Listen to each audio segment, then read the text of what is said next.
What's going on, everybody? Welcome back to episode 65 of the Silver and Gold. I'm Josh.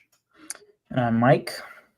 And, today, we're just going to jump right in again. The 49ers lost to the Dolphins. They got eliminated from the playoffs, and the tankathon is on now for San Francisco. Well, really, I still think that they're going to try and win every game. Like, that just seems to be the vibe under the Kyle Shanahan era. But, like I told Mike in the past for the Raiders, sometimes it's just better to just take your medicine. Like, how good is it to win a meaningless game in December? When you're not going to make the playoffs, it's not going to improve your seeding. You're only taking away from your future, in my opinion. Obviously, like, the draft has to do with making the right picks, because you could have the first overall pick and make the wrong selection, but you give the organization a better chance to get their guy, to make the right pick. And, it's just, it's one of those things where the Niners might have done the right thing by losing to the Dolphins because before the game, or maybe as the game started, they found out that, they are eliminated. Because the Washington Commanders beat the Eagles today. The Commanders, I think, might have solidified their spot in the playoffs, right? Sounds about right. They either solidified their spot from the playoffs or at least put themselves out of range for the 49ers to potentially catch up to them. And then so really, let's go over the game. Brock Purdy, I thought, was decent for the most part. There was one bad interception at the end where he had pressure in his face and just threw it directly to the Dolphins defender. But he was 26 of 40, so 65% completion percentage. He had 313 yards, which is pretty good. 2 touchdowns, and obviously I mentioned the interception already. And then Brock Purdy also was involved in the running game and ended up being the 49ers leading rusher, 4 carries for 26 yards. Deebo Samuel is the one player today that I think was like really surprising for the Niners because, we have just been taking shots at Deebo literally all season long, like collectively as a fan base. And, I've been very critical of Deebo ever since he laid hands on Tabor Pepper, because, clearly that was not what he should have done, and he has been playing horribly ever since. Today we actually got the Deebo Samuel of old. He was breaking tackles, he was running effectively, he had 5 carries for 25 yards. It was nice to see Deebo actually play well, and it makes me think that the 49ers are going to look at this performance and maybe decide to run it back with him next year. Although I'm kind of hoping, as long as the money makes sense, that they can move on from him, in the upcoming year. But the 49ers are, they're kind of lacking weapons, and they might just choose to run it back. Patrick Taylor Jr. Wasn't necessarily that efficient today. 8 carries for 24 yards. The 49ers today looked like a team that was missing their top 3 running backs. Like, I think you can clearly tell the difference between like the dynamic runners that McCaffrey is. Jordan Mason is a very strong runner up the middle, and Isaac Orendo's explosion and his burst, I think they were just missing. And besides that, in terms of receiving, George Kittle had another great game today. 8 catches, 106 yards. He's playing at such a high level. It makes me wonder as a fan, like, as a 49er fan in this day of age, I've seen so many 49er legends go without winning a Super Bowl ring. And it would just kind of break my heart if George Kittle never gets to win a Super Bowl in his career. I think of players like Frank Gore, Patrick Willis. I think Justin Smith did win on another team. Vernon Davis did win on the Broncos after the 49ers traded him there. But, Joe Staley. Joe Staley. Yeah. Navarro Bowman. They didn't get a chance to hoist a Lombardi. So George Kittle, he's kind of at that stage where I mean, he's past 30. Let's see, George Kittle, age. Yeah, he's 31 years old. Hopefully he can, keep up his game. He's an extremely physical player. So that's one that I'm worried about with him. But, he's just great. He is an all-time great 49er player, I would say. What do you think, Mike? You think? No, I agree. Yeah. I agree completely. I've even thought that, like, George Kittle is just one of those guys that I like to root for. And, last year, the Niners being in the Super Bowl, like, that was one of the guys that I was like, I'd be elated for him to win the Super Bowl. And there's that kind of infamous video of him on the sideline when the Niners realized they were going to lose the Super Bowl the first time they met the Chiefs. He's like, I will be back. I think he said, I will win a Super Bowl or something like that. But he for sure said, I will be back. We will be back. I will be back, and I will be back with a vengeance. You will not get the best of me. No, sir. Something along those lines, George Kittle said. Yeah. And he was almost unfortunately, right. He was not in the game plan that game, because if he had been, I think the 49ers probably win that Super Bowl. There you go. So. Yeah. But, I mean, the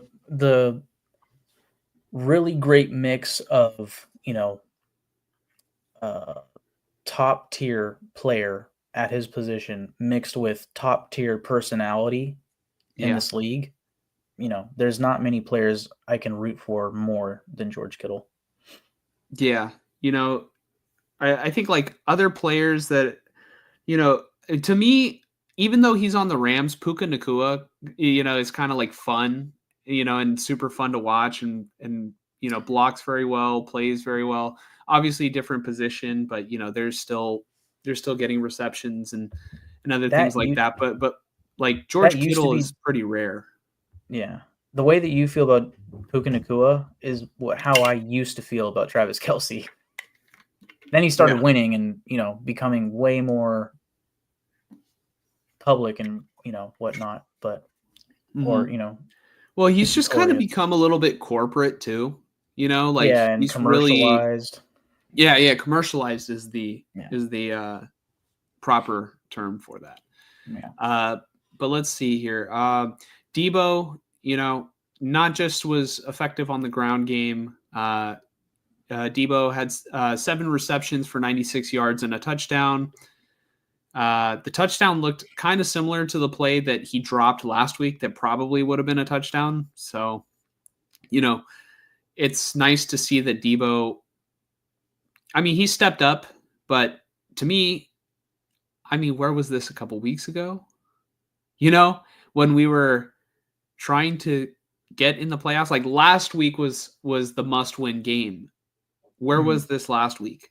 This game, right at the beginning, we found out that it doesn't matter. But yeah, I guess I'm being a little bit more harsh on Debo because, on Debo than Kittle, because Kittle's been doing this like all year. Kittle has been consistently good, this entire season, and Debo has, this is, I think, by far been his worst season in the NFL.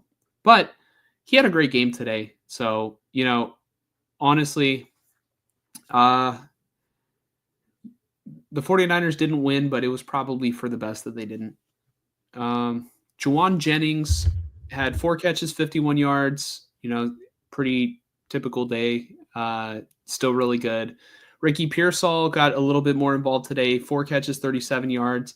And then there was a moment in the game where he was getting yelled at by one of the coaches. I didn't get a chance to watch like any of the post-game interviews, but I'm just wondering, like, what was the deal with that?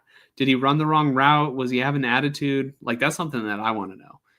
And then the only other notable catches were Eric Sobert caught a touchdown today, and, it was a 2-yard touchdown. And then Kyle Juszczyk did have this, it was a pretty sweet screen design by Kyle Shanahan. That's one thing. I felt like Shanahan was more creative today than normal, but obviously they just didn't win. I think Miami was playing for more, and it was in the best interest anyway for the Niners to lose. But there was a play to Juszczyk. It was like a 20-yard gain on a screen, and it was It was cool to see Juszczyk's number be called and it be, like I feel like the entire season we have seen plays designed for Kyle Juszczyk that have just been like, well, why'd you call the play for him? And then this one finally paid off. Like this is, I think, how Kyle Shanahan drew it up all season long, for plays for number 44. And yeah, it just it hasn't clicked until today. But that was just one play. In terms of the defense they were not very good today. They did not necessarily defend the run well. They didn't pressure Tua very much. They didn't register a single sack all game. And then let's see. Let me look at Devon Achan's stats, because Achan had a big game. The 49ers did not answer. Like, really, that was the tail of the game today.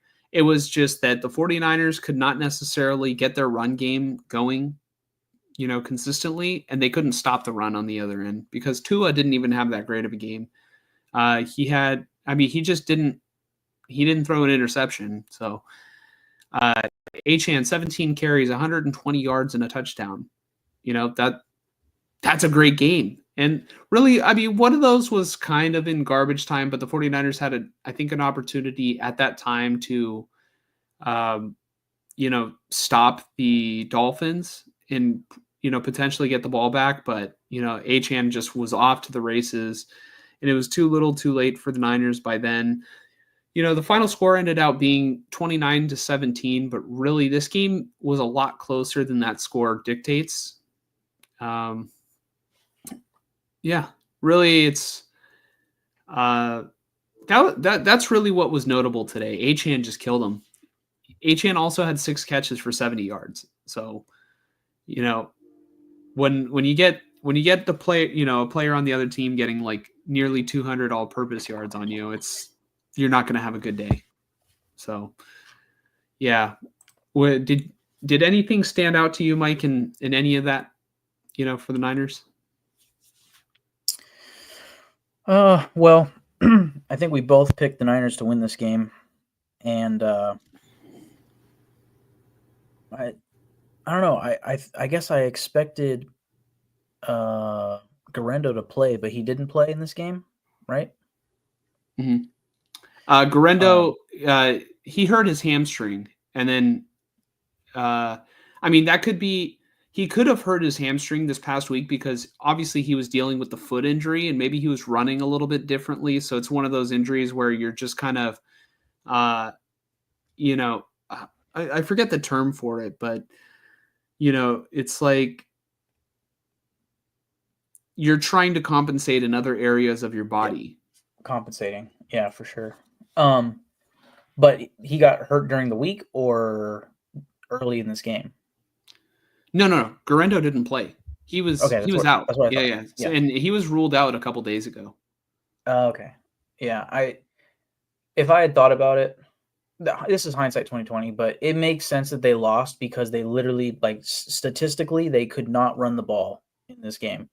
And you look at the past 2-3 weeks, it's like they, at least from my perspective and what my eyes have shown me, they've looked like a team, especially when McCaffrey was still playing, for like a week or two, like a team that wanted to run the ball and didn't want to be pass first with Purdy for whatever reason, right? And then this game, you look at the box score with the passing attempts and the way that the run game went, and it was clear that they had to just throw the fucking ball as much as possible because they couldn't run the ball, period. And the best runner of the day was Brock Purdy, the quarterback. So it makes sense that they lost to me. And like you said, like the Dolphins were actually playing for something and the Niners weren't once the game started. So they were playing for pride, Yeah. So yeah, makes sense. When you put it that way about them being, they don't have their running backs, right? They want to be a run first team. Do you want to know what the 49ers should do with Purdy, knowing that all the running backs are out and you're typically a run first team, do you know what they should do? Run QB draw.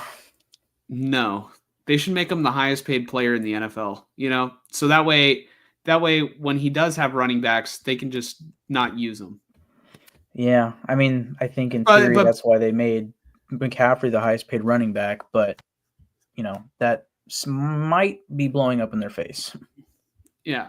I'm kind of like, I'm semi joking when I say that. Purdy did have, I think a solid game today, 313 yards, and obviously had that interception in the end. That was costly.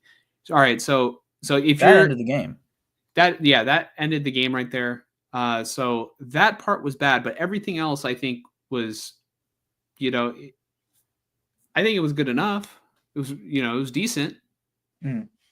Like, it wasn't otherworldly. Like, I didn't see, like I said, Shanahan was more creative in this game, like drawing up better screens and, stuff like that. And before I get to the confirmation of Ricky Pearsall that ICP, provided here in the chat, I do want to say the 49ers need to get a new kicker next year. But they better not be tanking to use their first round pick on a kicker, because I wouldn't put it past them, dude. Well, they'll just do another third round kicker, honestly. They'll get the best one in the draft. Dude, it's so bad. That's horrible. They could have drafted a center. They could have drafted, a player that would actually contribute, like, all right, the mindset was that, all right, this guy is going to replace Robbie Gould. But the thing is if he doesn't work out and you take him with that premium draft stock, like, I think there's more of a chance that any other position that you draft at that level, at that, I guess, round in the draft, they will probably be able to, like, be a more of a for sure thing. Like, you can probably do something with them. Like, you can probably find a player that you like. At the very least, I think the most, not to counter you or anything, but just the most true thing, I think, is that at that point, you're at the draft, right? So it's post free agency. All the good free agents are gone. They're signed on teams, right? You're in the third round and you're looking for a guy that can start for you. At the very least, can make a little difference here and there, right? And I get the theory, because I think the Raiders did the same thing back in 2000 when they drafted Janikowski in the first round, was, we are a Super Bowl contender. We just need a good kicker. And you get the best kicker in the draft, and in theory, he's got a fucking boot. He's hyper accurate in college. All that shit, right? It's like, he's a bona fide, he's a day one starter. He's going to be good. Well, what if he's not, right? If you draft, like you said, a center, a cornerback, a running back, whatever, chances are whoever you draft in the third round is better than any free agent that's out there.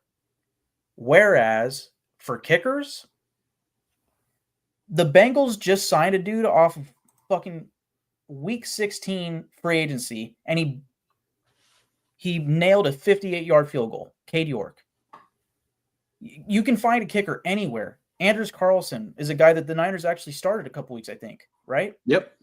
He's perfectly fine.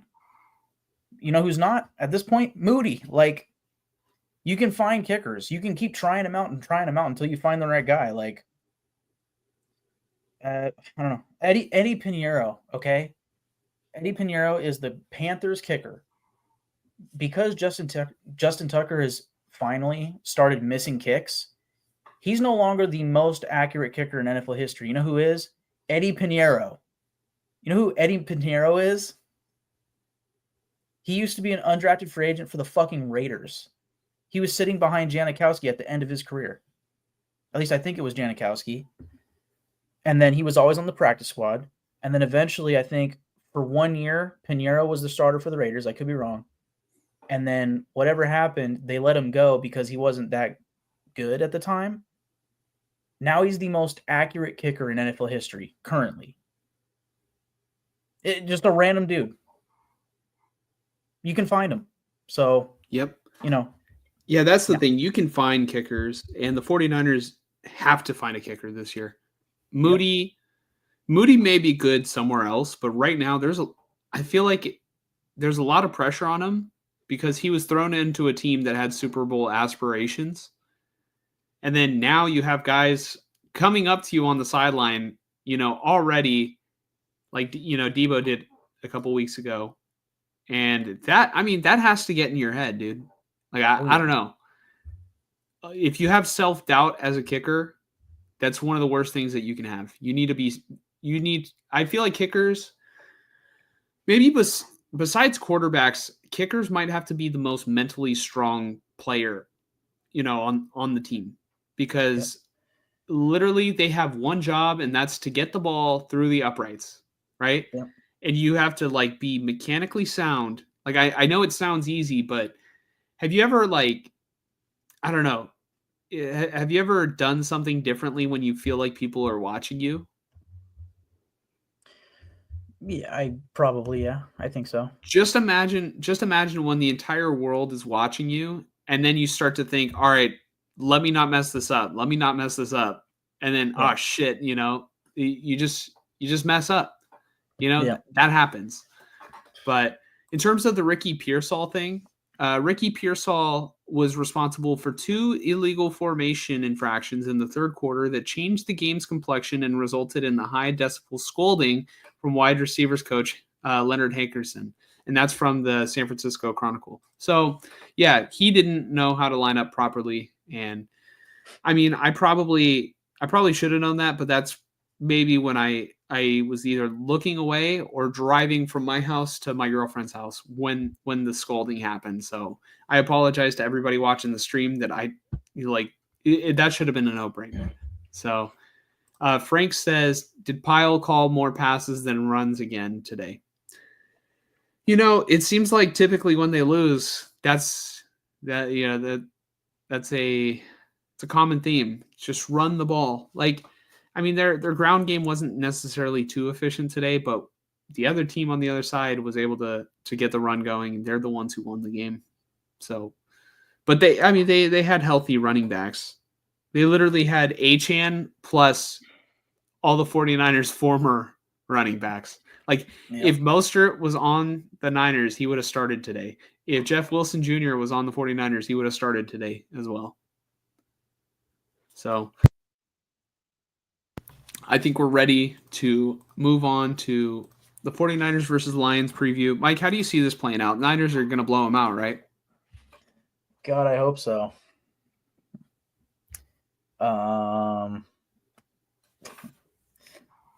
If they're losing to the Dolphins the way that they did, you would need Garendo to come in and have the most magical game of his career to beat the Lions, I think.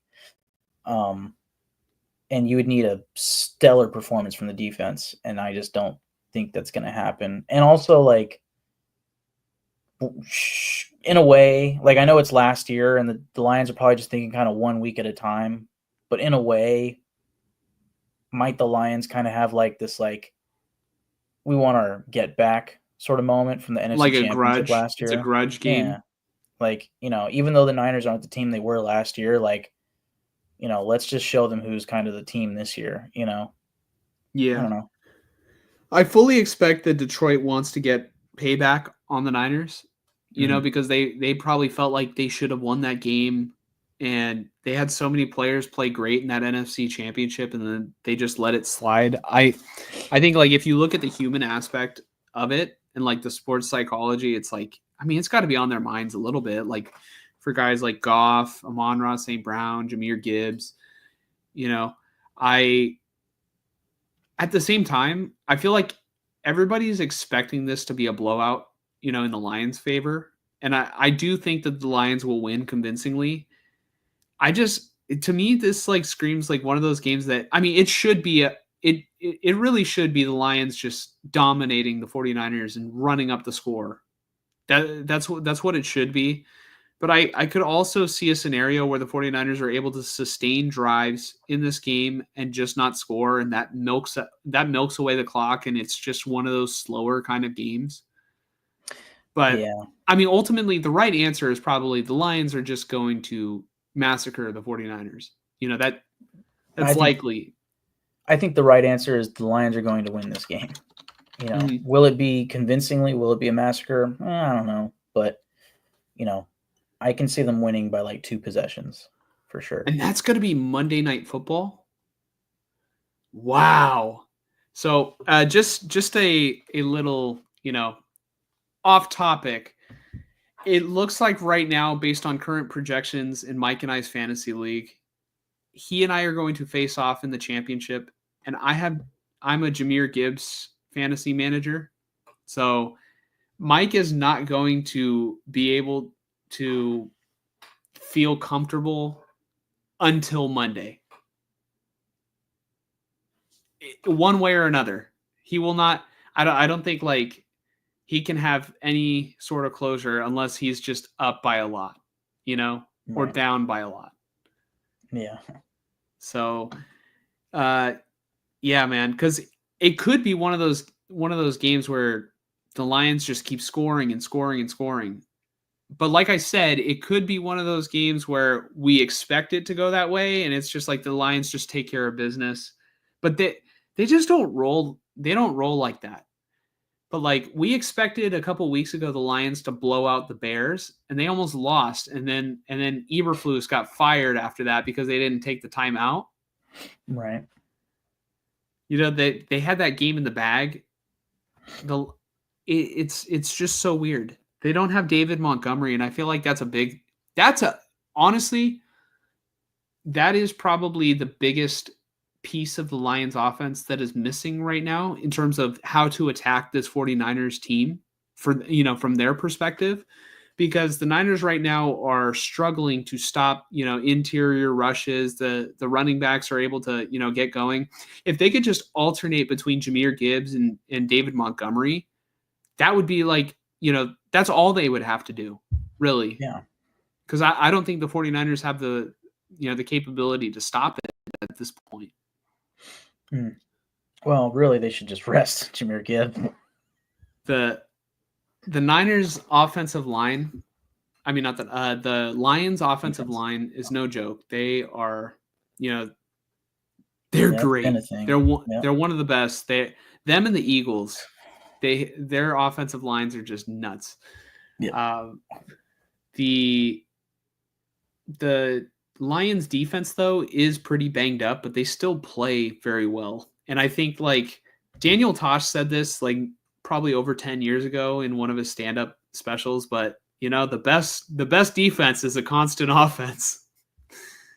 That's pretty much the Detroit Lions, because they don't take their foot off the gas. Yep. And we saw that last year with the NFC Championship game. Like they went for it on 4th down how many times, and that ended up being their demise. Instead of playing it smarter and trying to play the clock, they were playing to win the game every single play. And that's just the kind of coach that Dan Campbell is. I will say, like, all right, how would you feel, Mike, if Dan, like, all right, let's just say Dan Campbell is the coach of the Raiders, or let's just say you're a Lions fan. Do you get tired of Dan Campbell's antics of going for it like so often and just the way he kind of runs the team? I don't think I do. Like I know last year, I don't know if it was the playoffs or no, it was like New Year's. So it must have been like week 16, like a year ago, or 17, I guess. Yeah, it must have been week 17 against the Cowboys was when they went for 2 or something weird like that, and they didn't get it. Remember that? And there was like a penalty. It was a weird play. Yeah. It was against the Cowboys. I remember that was one of the more damning ones that he did. Yeah. But it just, to me, the way I see it is like it's just him having the ultimate confidence in his team, and he's just, we can win the game here. Yeah, go do it. And if we don't, well, uh, what like live that way or die trying, whatever the term is.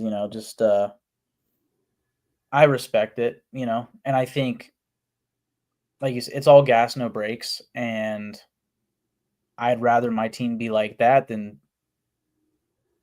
you know. Yeah. So I wouldn't have a problem with it. Honestly, I just think it's really cool, really unique that like, all right, at every point in the game, it's like they put the game in their own hands. And Mm-hmm. as long as they execute, which they do at such a high rate, as Yep. long as they execute, it's really hard to beat the Lions, I think. Like Yeah. they're the only team that I really feel like can beat themselves. Like, if they lose, it's probably because the head coach chose to go for it and they did, obviously they didn't convert. Like those are Yeah. decisions that can lose you the game, but I mean they're such a well-oiled machine. And then Yep. I really feel like the players are bought into that style too, because it's part of the reason why they're successful is because like the coach, puts that belief into them. And then also it's like he he through his actions shows shows the players that he believes in them by going for it. And they're gritty, they're scrappy, and that, it's just cool because it's such a Lions vibe or such a Detroit vibe, you know? Mm-hmm. So I admire that, but if Dan Campbell can just find a way to balance that with maybe some sort of like reason, like maybe if he can get like a quality control, like clock risk reward manager, maybe he already has that, and just like, they say like, coach, we might lose the game if we don't convert this, like he might be like, fuck you, we're going for it, like I don't know, but man, I I love Dan Campbell, honestly. Yeah. So, uh, I guess to tie this all back together, I got the Lions winning, big time. Agreed. And dude, if the Lions lose, they are risking so much by losing this game. They're risking the 1 seed in a first round bye. Could you imagine if they lose and then Minnesota gets that first round bye? Oh yeah, no, they have a lot to play for. I didn't realize that Minnesota is tied with them until I saw the standings tonight, where they had that guy on, I don't know if it's NBC or what, where he does like, it's like politics forecasting, but it's for Uh, football playoff scenarios. And this guy was just showing how it's like, Lions are at 11-3. I think they're 11-3. The Lions, I Eagles, think, are. Do they have 3 losses or 2? maybe it's 11-2, but oh, I'm sorry, 13-2. 13-2. Yeah, Thank you. 13-2. I knew there was a 3 in there. Anyways, so they're 13-2. The Eagles are 12-4 because they lost today to the Commanders, and then the Vikings are 13-2. But obviously, the Lions right now have the tiebreaker. The Lions and Vikings play each other Week 18. That should be the final game of the season. That should be Sunday Night Football, because that is for the 1 seed, most Dude, likely. that's not just for the 1 seed. The Lions are playing to have home field advantage in the playoffs. Dude, they're in the same division as the freaking Vikings. Yeah. If they lose, oh my god, they have to travel probably, maybe not everywhere. It really depends on like how the rest of the playoffs, like go, but they're looking at, home field advantage and first round bye to They might be like going to either LA Philadelphia. or Tampa or Atlanta, Yeah, I probably guess. yeah. LA, Tampa, or Atlanta, which really, I mean, let's be honest, the Lions can win in any of those places. But still, having the comfort of being, the top seed and having the bye, like it just helps so much, especially deep in the playoffs. Yeah. Yep. So, yeah, the Lions are playing for a lot, and they, I think, are going to show up. They are going to show out. So, I think it's time to move on to the Raiders versus Jaguars. This is the ugly part of the show today because the Raiders went from having the first overall pick, a straight shot at Shedeur Sanders or whoever the Raiders want, to now being the 5th pick in the draft with at least 3 quarterback needy teams in front of them. So, how did this happen, Mike? Isaiah Polamau wanted to be a hero, forcing 2 fumbles in this game. And apparently they felt like getting the running game going finally this season, which makes sense. They went up against the, garbage ass Jacksonville Jaguars, which is just phenomenal. I don't know. I'm not happy. Yeah, I am annoyed for sure. I don't know. Antonio Pierce, you had one job. Your job was to lose and secure that first pick. Yeah. I don't know, man. That to me, how many times do I have to say it? Take your damn medicine. The Raiders, take your damn. What is this about playing for pride? Play for pride by making the playoffs. Do what you need to do to turn the organization around. Don't you think Tom Brady is sitting there like, they did what? I mean, okay. The one thing that's like okay for Raider fans to like not necessarily worry too much is that if Shedeur really is only interested in playing for the Raiders and he maneuvers his way, tells all the teams that he only is interested in playing for the Raiders, he can very well do that. We're in 2024. Players have more control over where they play, more control than ever. I feel like it's worse in basketball than it is in football, but it still does happen in football. We saw it. I mean, even back then, Eli Manning did the same thing, right? He didn't want to play for the Chargers, and he decided he wanted to play for the Giants, and then they made the trade, right? Yep. Yeah, so this is what I was kind of having this conversation at the dinner table tonight, but like my theory with how it could still work with Shedeur Sanders is if that's really like the guy all around. He wants us, we want him, which I think that is probably the case with Tom Brady involved. Winning this game and shooting down from the 1st or 2nd at worst pick to the 6th overall pick is now you have to trade.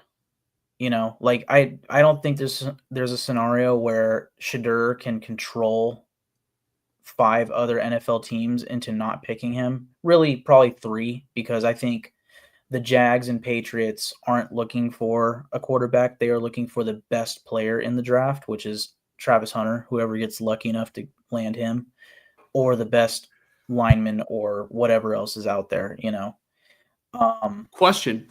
Is Travis Hunter, I haven't watched a single Colorado game. Is Travis Hunter really that good, or is it just like, is his skill set that he plays both sides? Oh, I think he's really that good. And he's good at both. And he's really good at both. He's like dominant at both. Yeah. Because like, I don't see a player being drafted in the NFL just playing both sides. No, I don't think he will. I think it probably depends on the team's need. You could have packages. The way that I would treat him, I guess, is I would have him play as a corner, and I would give him packages as a receiver. But if we're desperate for a receiver, he's a starting receiver. If we're desperate for a corner, he's a starting corner. That's probably the way I would do it. Or I would just say, well, whatever you're best at, we're going to stick you there, but we're not going to force you to play 100% of snaps. That's ridiculous. But, the fact that he's, dominant, I would say, at both positions is like reason enough to be like, yeah, you can pick him top 5 and not question anything, Because I just can't imagine the ramifications. Like, oh man, Travis Hunter just got injured. Obviously, knock on wood. I'm not wishing for that. Damn, we're down a corner and a receiver. Fuck, Yeah. Yeah. Our top corner and our top receiver are gone. One play. Travis Hunter is special, though. He is the only other defensive player to win the Heisman not named Charles Woodson. So, but obviously playing as much receiver as he did probably went very much into that. But I think when Charles Woodson played in college, he was a little similar, where he would have packages playing receiver, Yeah.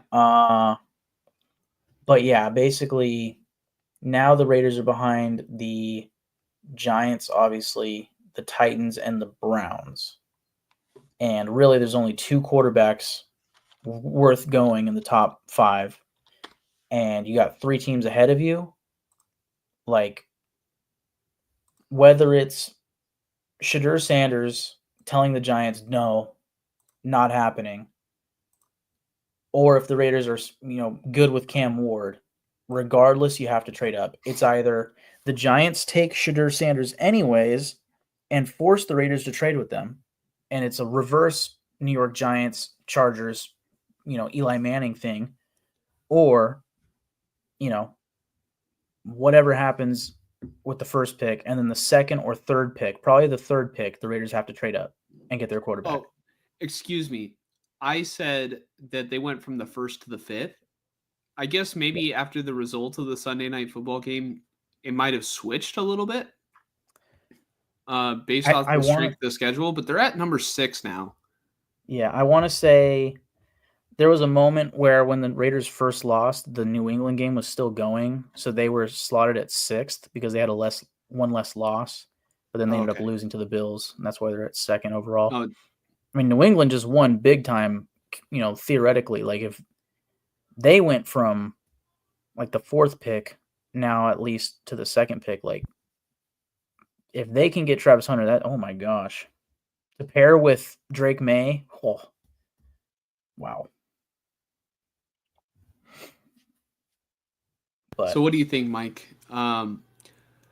Giants need a quarterback. New England, they're not going to draft a quarterback. They might trade out of that position if Travis Hunter is not their guy. But, I mean, he very well could be.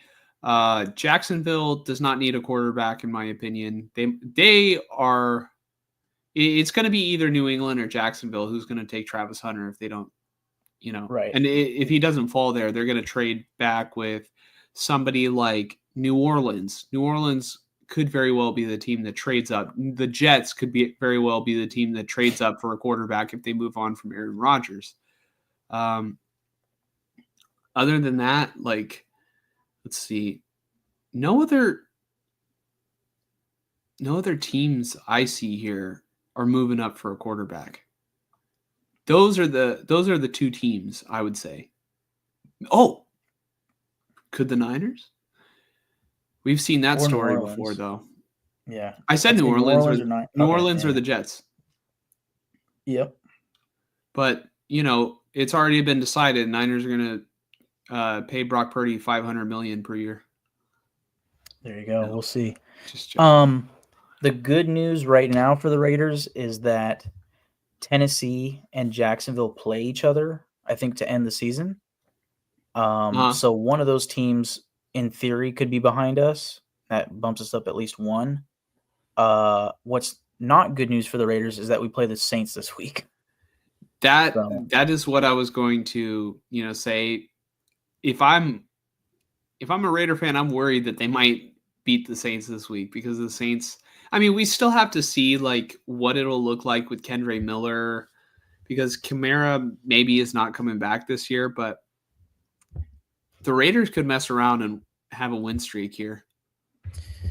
Yeah, and if I don't know, strength of schedule 5.43. So if we win and the Panthers and Jets both lose, we would jump to the 8th pick, which would Do be you know what it took for the 49ers to go from 12 to 3? It took 3 firsts and a third, Mike. yeah, I know. Well, at the dinner table, I was like, if we stay at 6 overall and we want to trade up to three overall, it's just 3 picks. Yeah, say goodbye to next year's first round pick. If you're going for a quarterback, just say goodbye to that pick. Like, that's what's annoying me is just winning this useless game or beating the Ravens. You know, it's just like that's gonna cost you future assets. It's like, yay, we won a game to some people, who don't care about the draft apparently. And the quarterback position, they care, but they don't think about it like that, right? They just The Ravens win, game baby. was not a crime. That was at the beginning of the season. You're trying to make the playoffs. Now, towards the end of the season, once you're eliminated or it's trending that way, dude, just secure that higher draft pick, honestly, because it's not only just the first pick that's higher. Isn't it all the draft picks are higher because it doesn't snake in the NFL? It's like each round it goes same pick, same order. Each round. Each round, like the second round, the Raiders would be the 6th pick in the second round. I don't know if they do like the second round also by strength of schedule. My assumption is that, let's say, damn, nobody has the same strength of schedule, huh? Big board, no. I guess if the Raiders had the same exact strength of schedule, okay, so there is some flipping. Yeah, so it just each team goes up one if they're tied, I guess. Yeah, to be at the top of the rounds, I think is huge. I would rather be at the top of rounds than to be at the end of, like, let's just say the third round and draft a kicker or a tight end that can't catch. Right. But just looking really quickly, though, New England to Las Vegas, those teams are tied, right? So first round, you can see it's the proper order. That's the first round order. Second round, see how New England jumps to the bottom? Uh-huh. That's how they do it. Every round, if you're tied, they jump each other. So first round, New England got the highest pick. Second round, they jump all the way down below the lowest tied team, which is the Raiders. Everybody else jumps up one. Each round, that keeps going, right? So.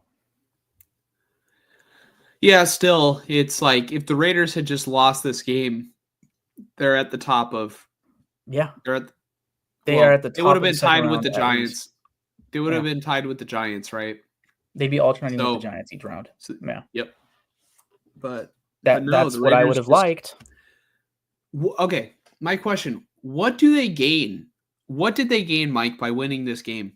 We haven't even talked about the game. Whatever happened in the game is not the story. Brock Bowers had a great game. Newsflash: Brock Bowers is a generational player. What did they? What? Why?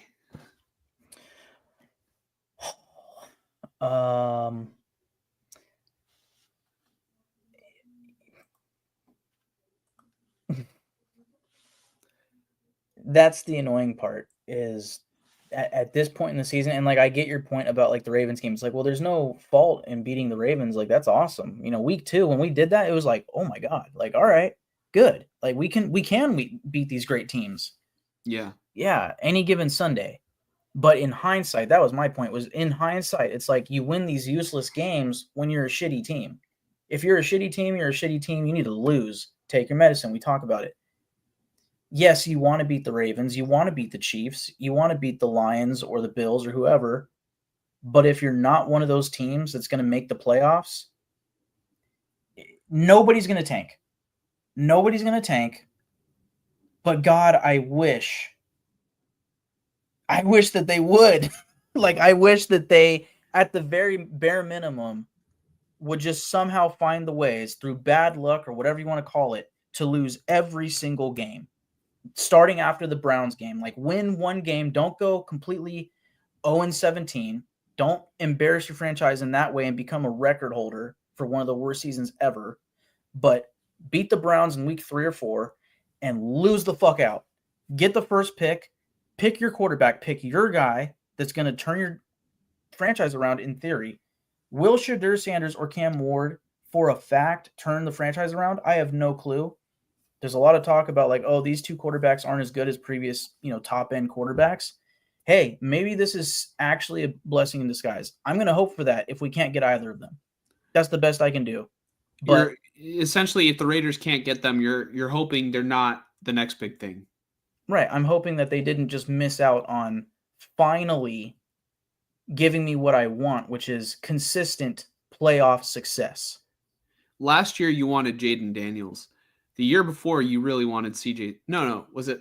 Yeah, you wanted CJ Stroud the year before. Both years, they needed to be in the second overall pick, and that's where they could have been right now.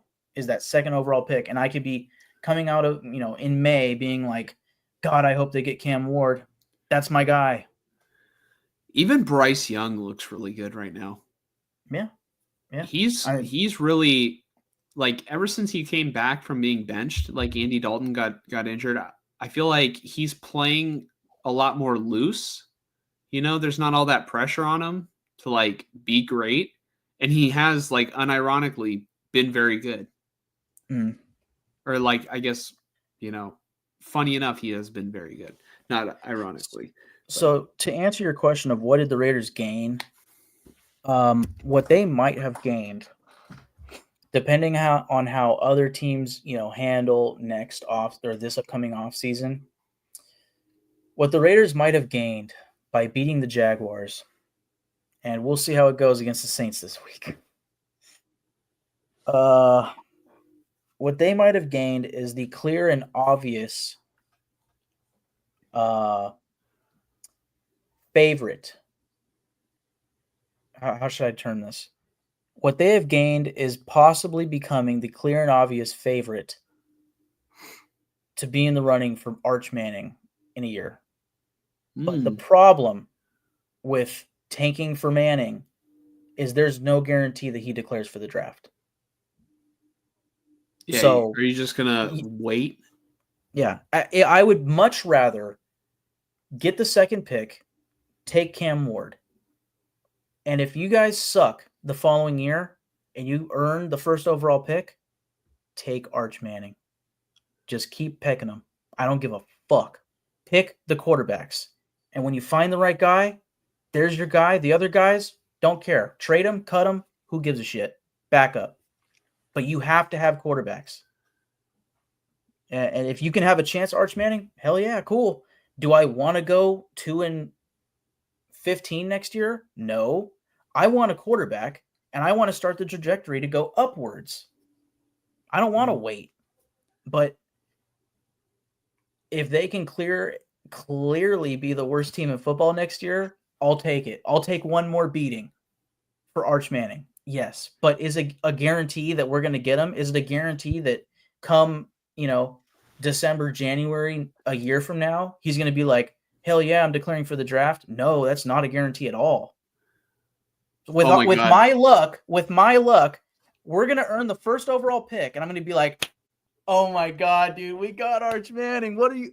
And then in just January 5th, the Instagram post that broke the world, Arch Manning, just a GIF or a GIF, however you say it, of Leonardo DiCaprio going, I ain't fucking leaving.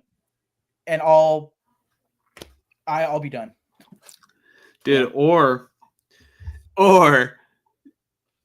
Arch Manning declares for the draft, and he's like, I'm not going to the Raiders. I'm not going to the Raiders. You can draft me. You're going to have to trade me. I'm a man. I only want to go to the Colts. I only want to go to the Colts or Giants. I don't think that Arch Manning would do that because I think he would. I mean, he has to know Tom Brady. Yeah, but he also is a descendant of Eli Manning. But you're right. I mean, hey, uh, The Manning to but I feel Brady, like the yes, Brady Mannings. should be a good, like, that'd be cool to go there and have Brady in my corner for sure. I think any Yeah. quarterback should think that way, but I think the coaching staff matters. So Mhm. I don't know, dude. I think like maybe he just might be worried that Mark Davis might try and steal his girlfriend or something. I'm Whatever. obviously kidding. I'm just, you know, this is super off topic, but doesn't Mark Davis have like a 20-something-year-old girlfriend, or is that like rumors? I I haven't paid enough attention. I know that there's some younger woman between 20s to 30s, which regardless is way younger than him. But the younger you get, the more interesting it becomes. So Uh, well, until it becomes weird, and yeah, you could yeah, honestly, you know, or there's a illegal. conversation to be made if it's already weird, but Yeah, I do see Frank in the chat. Frank, what are the Raiders doing, man? Who do they think they are? Who do the Las Vegas Raiders think they are? No, and I yeah, do want to say this. I don't think that, like you mentioned, Mike, a team isn't just going to outright tank. You know, they're not just going to like roll over and die. yeah, You know, yeah. I mean, no.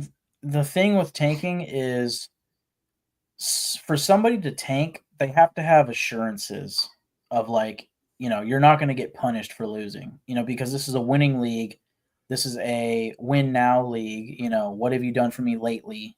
Jobs, right? I mean, Isaiah Pull-Him-Out, hero of the game. He led the team in tackles, 2 forced fumbles, amazing game.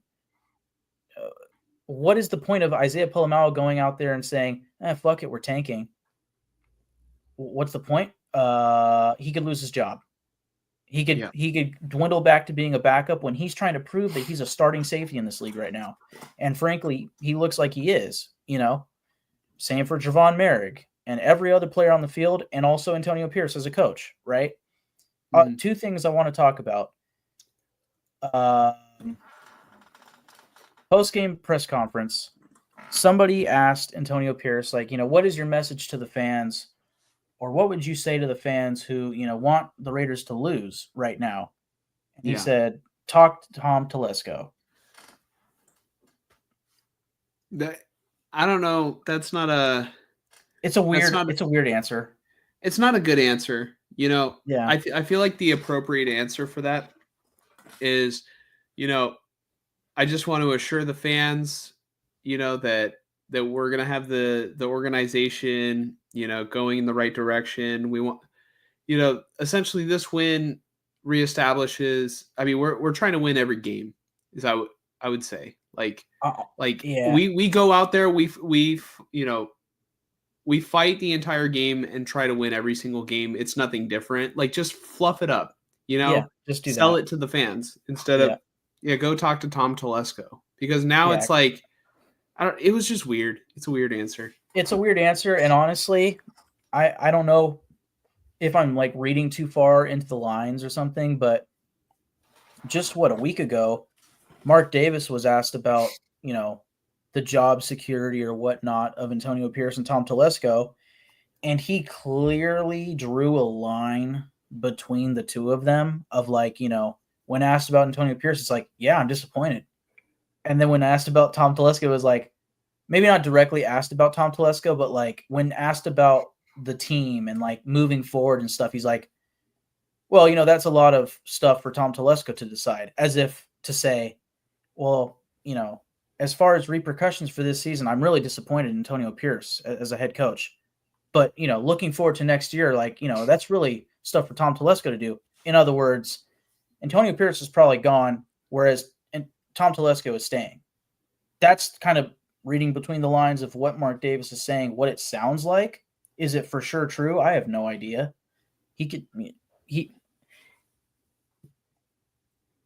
he could still make that decision in 2 weeks from now. It's not to say that that decision's made right now. It really probably shouldn't be. It's just something that is a flowing thing right now, right? It's still fluid. But then I look at Antonio Pierce's answer of like talk to Tom Telesco, and when thinking about that answer for Mark Davis, I just wonder if Antonio Pierce is like, yeah, I'm getting fucking fired and I'm going out like Lovie Smith, of like, I'm not getting the Texans that first pick. We're going to win this final game and get the second pick, which actually in theory worked out better for the Texans, but going from the first pick to the sixth pick really fucking blows for the Raiders, right? And I guess the way that Pierce answered that to me feels like there's a disconnect. Maybe he simply meant it as in, you want to ask me about, what's better for this team, winning or losing? And like specifically, actually, if you want to ask me about a draft picks spot, that's not for me to worry about. That's for Tom Telesco. I'm the head coach. Yeah. I'm here to win. That should be his answer. Yeah. But instead, I'm reading between the lines and I'm like, damn, there might be a disconnect. Is he kind of being petty? What's going on? But I think what I just said is probably what's going on.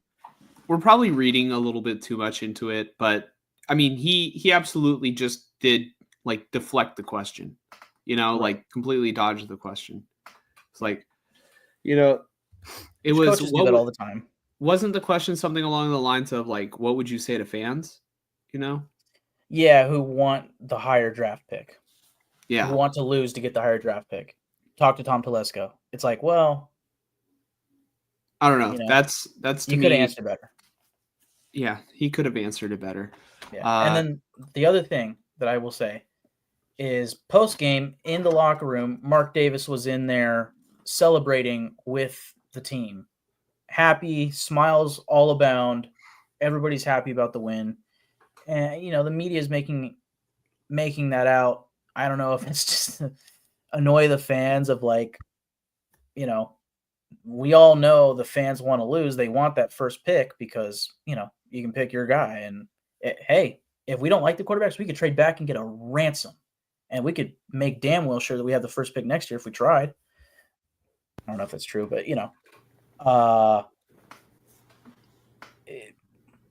it just seems like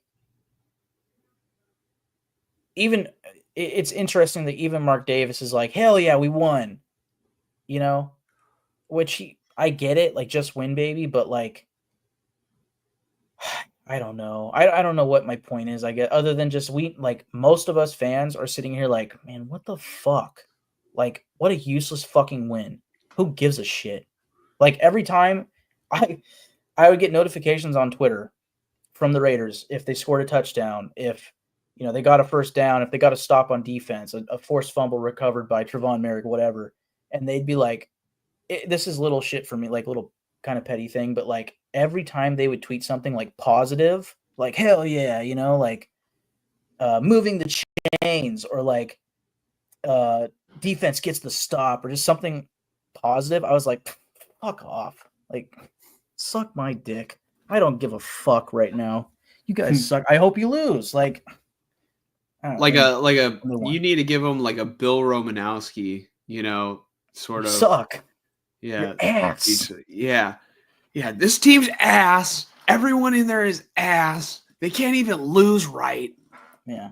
Like I understand their media team has a job to do, but like the last thing I want right now is this fake fucking positivity from the team. Like winning this game is the worst thing possible. I don't care what anybody fucking says.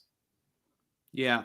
Like right now, all right, I do also understand a team does have to win this game, So like at the end of the day, there's got to be a winner unless they tie, but that's so rare in the NFL for teams to just tie. Yeah. But I bet you Jaguars fans are elated. Right. They have a better chance at Travis Hunter now. Yep. So real quick, I do want to I will get to comments, but I do want to bring up a couple tweets that I shared to you specifically on the silver and gold thing. Hold on. Let me pull up the tweet. This is from @TheNation. And it's Shedeur Sanders with the Raider background, and it's the Wolverine meme. Yeah. We did. Yeah, I liked that one. And then this is from @OAdrian. Raiders ruining tank. AOC starting quarterback week 1, 2025. Another bust at pick 10. No bitches. Poverty team forever. 0 playoff wins in my lifetime. And it's just Devontae Adams. Like I retweeted it. That is my life. That's my life as a Raider fan. Is just consistent depression. Thank you very much. I'm so sorry. Let's talk to one of our more loyal Raider fans, in the comments section. We do have a couple. I don't want to, bash on anybody who's not presently here. But, Frank's here today. He says the fastest way to get competitive is a veteran quarterback. Absolutely. Davis, I want to touch on that when we're done with these comments. Yeah. Davis, Madden, Flores, Blanda, Stabler, Plunkett, Allen, none of them would have ever tanked. Here's the difference. They were good. They were good. Yeah. Yep. See, they were good. Yep. So, literally, Mike, we didn't even talk about this, but we had the same thought. Yeah, I mean, I agree with what Frank is saying 1,000%. Granted, I don't think Daniel Jones would never tank. What's the Giants head coach's name? Brian Daboll. He would never tank. But they suck. Nobody's going to tank. Brian Flores was literally asked with hush money to tank, and he's like, "Fuck you, suck my dick. I'm not tanking. What do you think? I'm stupid? Nobody's going to tank." I forgot about that. Yeah. Oh, everybody did. Now he's the best defensive coordinator in football for the Vikings. Yeah, Brian Flores is really good. He might be the head coach of the Raiders next year, although I think they should go offensive. Yeah, but he would be one of the options for me that I'd be down for, specifically as a defensive-minded coach. Yeah. Frank Weber says, I don't think Mark Davis knows what he is doing, or maybe making money is more important than winning. I don't know.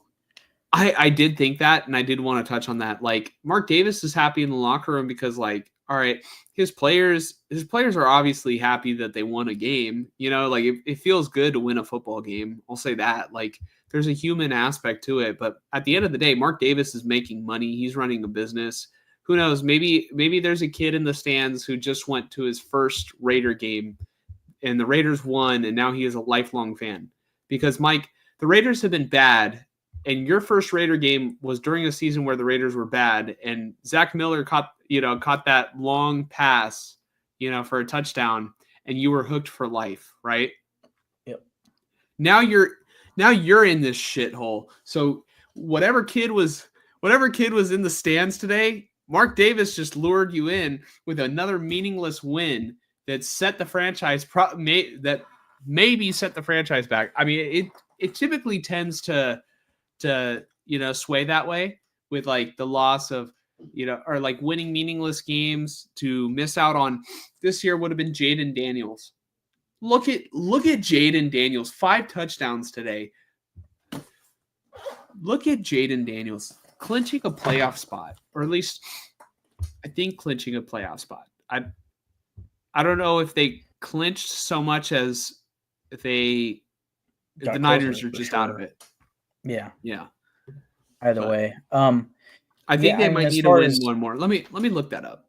Yeah, as far as Mark Davis, I mean, I have always been of the belief that Mark Davis cares, and Mark Davis wants nothing more than to win, than for the Raiders to win.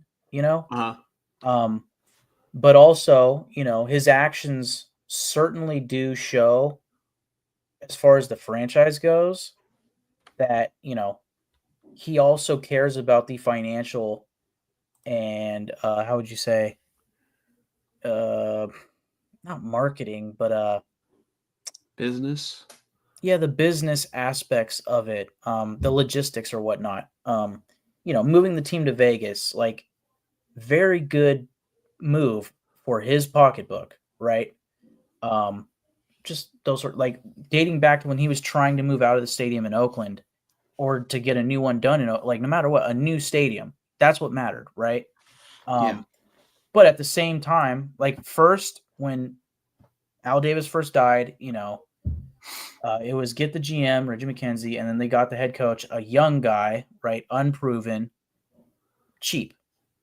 And then you got a more experienced guy in Jack Del Rio, hometown guy, probably cost a bit more than Dennis Allen. And then eventually John Gruden becomes available and he breaks the fucking bank for him, right?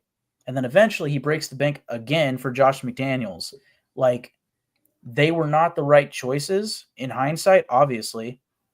But the action tells me in how much he spent on those coaches and the pedigree that they brought with them shows that he cares, because that money that is being spent on those coaches isn't like we should really search it up. I shouldn't talk out of my ass here, but I'm pretty sure that's his money that he's paying. At the very least, it's like the franchise's money, not the salary cap money, Like Yeah. the money that he's spending on the head coaches, there's a reason why you can pay. There's no salary cap to it. There's no, set market to paying a coach. It's whatever you guys come to an agreement of. There's a reason for that. Yeah. It comes out of Mark Davis's pocket, Yeah. So the fact that or at he's least the paying majority of it. astronomical, so the fact that he's paying astronomical amounts for those coaches tells me he gives a fuck. He wants to win. But at the same time, as far as money moves, he just recently sold north of 15% stake of the franchise. What the reasoning is, I'm not sure. Obviously, the Tom Brady selling, has some solid reasoning to it, but the other 15%, why did he do it? Other than to have more money. This is why he did it. I mean, there's only one Tom Brady, right? And if you can get Tom Brady to be tied to the Raiders for essentially life, or at least as long as Tom Brady holds that share of the Raiders. So he cut out 15% of his pie, but whatever remaining is left for Mark Davis, the pie might grow. Obviously, like the thought is that, like let's just say the Raiders right now are a grape, right? And Mark Davis had what percentage before he sold to Tom Brady? I'm not sure, but the 15% is separate than the Tom Brady selling. I'm saying like he sold more than just the Tom Brady stake. As long as he has 51%, he's in control. The value is only going to go up for the Raiders, in part because they're in Vegas, right? And in part because of the NFL, all that shit. I'm just saying he didn't have to sell that other 15%. Like the Tom Brady selling, it makes sense because you're getting a big asset in return in Tom Brady. Boom, period. Shedeur Sanders just immediately the top pick wants to come to your team because you have that guy, in theory. That's huge. He can help develop whatever quarterbacks you have. That's huge. This all-time winningest quarterback can help your franchise and point, whatever in different directions. That's huge. The other 15% stakes that he sold, why? Other than to immediately make money, to have more money in the bank, right? That I'm just answering. I'm just responding to Frank. That was my point to that. Yeah. Money being more important, like, or does he do that to pay for the next head coach? I don't know. Did he sell that other 15% before Brady or after? I actually don't even think it's final yet, but I was just looking at the article. It didn't even say how much he was getting for it, but it was in November, so it's recent. Yeah, so just to kind of like finish up my point, like let's just say for example, this isn't the number percentage that Mark Davis had, but let's just say the example is 66, right? Let's Mark Davis had 66. I already did the math. Mark Davis had 66% of a grape, right? And selling the 15% of that grape to Tom Brady gives it a better opportunity for that grape to turn into a watermelon. Now he would have 51% of a watermelon, which is more than 66% of a grape. Yeah. No, yeah. I like that. Yeah. Yeah. I mean, if Tom Brady can come in and help them win a Super Bowl, the value is only going to go up. So, yeah, I agree. Very good point. Frank says, I can imagine some coach trying to tell Tatum and Atkinson to tank. Yeah, good luck. Good luck. Or any of those guys back then. I mean, Jim Otto, no. Yeah. Any of the linebackers, Villapiano, good luck. Okay, so his first comment that we touched on, bringing in a veteran quarterback will help, to get competitive. Can we pull up the list of upcoming free agents, please? Yes. Okay. Upcoming NFL free agents. Because I'm sure this is going to just excite the hell out of me. Do you want me to sort it by position? Specifically quarterback? Yeah, I just want quarterback, please. And of course, there will be quarterbacks that might get cut. That won't be on this list. But the headliner is Sam Darnold. That's already a problem. And maybe there's other guys that are down this list, but it looks like, the previous average being spent. So the best we can get is Sam Darnold or Kirk Cousins, because he's going to get cut apparently, because I don't think his contract is tradable. Or hey, we could get Joe Flacco or Jameis Winston or Mac Jones. That's great. We're going to win a lot of games next year. There you go. Let's bring him back. But yeah, I mean, really, for one thing, we've kind of talked about already, but like, my personal opinion, I don't think the Vikings should let Sam Darnold leave. They're too good, and I think they could treat their franchise like the Packers have treated their franchise in years past of, they draft the QB high and they let him develop on the bench. And if you're winning, it ain't broke, don't fix it, So, like, they should keep Sam Darnold. And I think for Sam Darnold, who wants to make his career a career as a starter, not a backup anymore, that makes the most sense for him too. If he can get a good deal with the Vikings, he should take it. He should take less money with the Vikings than, honestly, the Raiders, depending on who their coach is, Because, I mean, the thought process behind him taking less money with the Vikings is that if he continues to be, the starter and they're still successful, there's a higher chance that he will get another contract with the Vikings. Yeah, he's only 27 and a half, so he can sign a 2-year deal. Right now he's averaging 10 years per 10. What the hell? $10 million per year. He could jump up to, I'm trying to remember the list we had last week of the quarterback salaries, but let's say he gets up to $40 million per year. Maybe some of that is incentivized, right? So maybe it's more like 30 to 35 base with up to 40 million total in incentives per year. On a 2-year deal, so he can come out of free agency still under 30 years old. And if he nails it those 2 seasons with the Vikings, he's Baker Mayfield all over again. Mm-hmm. Just get paid. Okay. But that's it. As far as this list, I don't want Kirk Cousins. I do not want Kirk Cousins. Who else is there? There's nobody. Well, Kirk Cousins is not on this list. I'll tell you the quarterbacks that the Raiders should be interested in from this list. The Raiders should look, obviously, at Sam Darnold. I think it's worth looking into Zach Wilson because just for the sole purpose that the Jets arguably were better with Zach Wilson last year than they were with Aaron Rodgers this year. You know what I mean? Like maybe something can be said about Zach Wilson and the Jets. You know, like the Jets are just a poorly ran organization. Look at Sam Darnold. If you put him in the right situation, maybe there could be something there.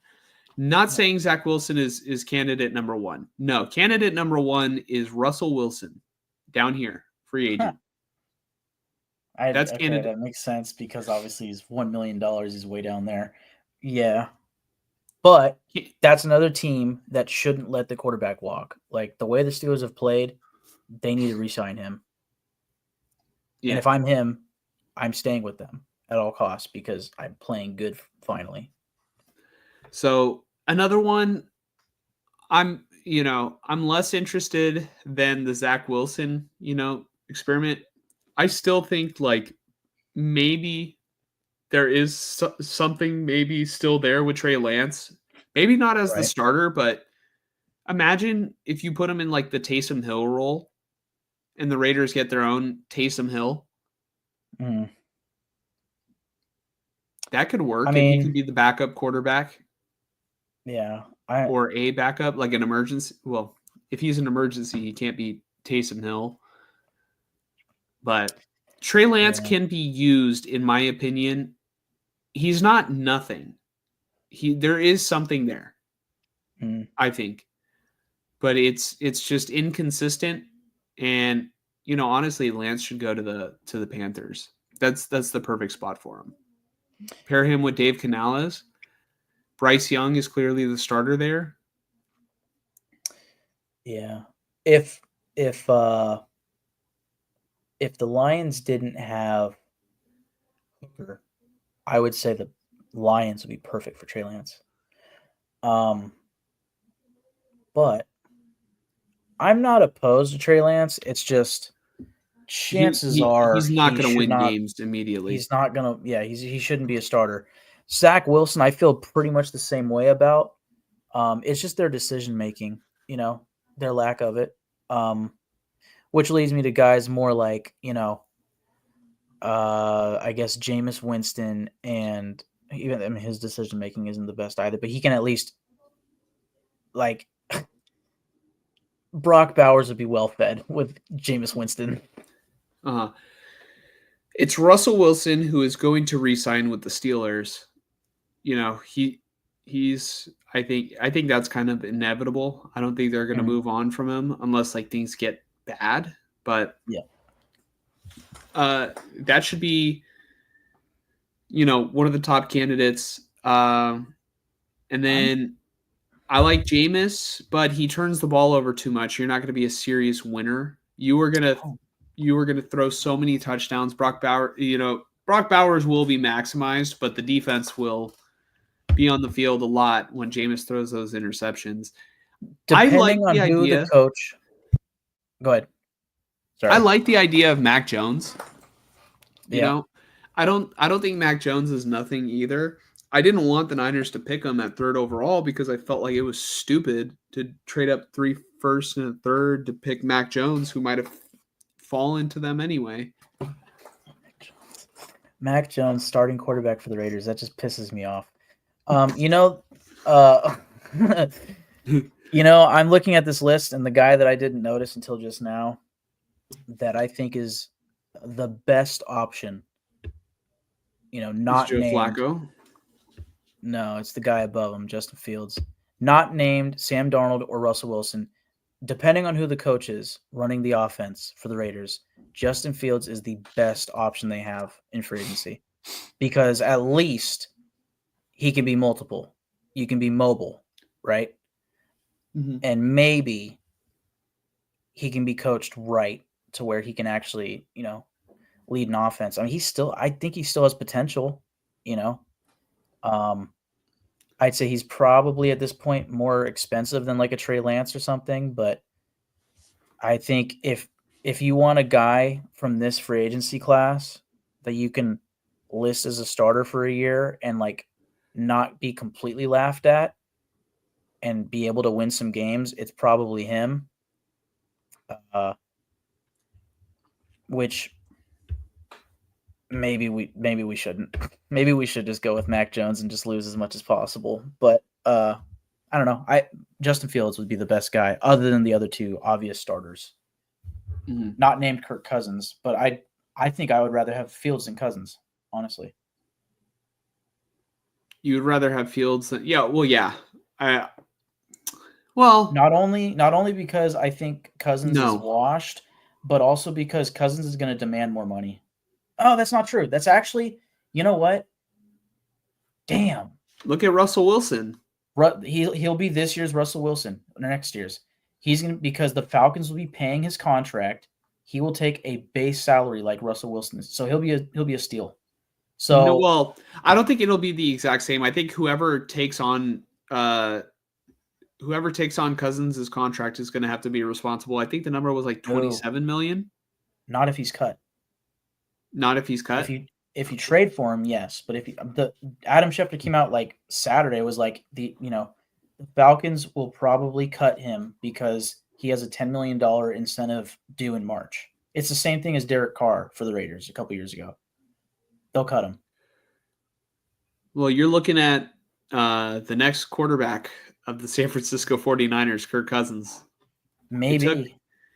It'll probably, you're looking at, it took Shanahan 9 years to finally go with plan A, but hey, you know what? This podcast is going to be electric when Kirk Cousins signs with the 49ers for $1 million.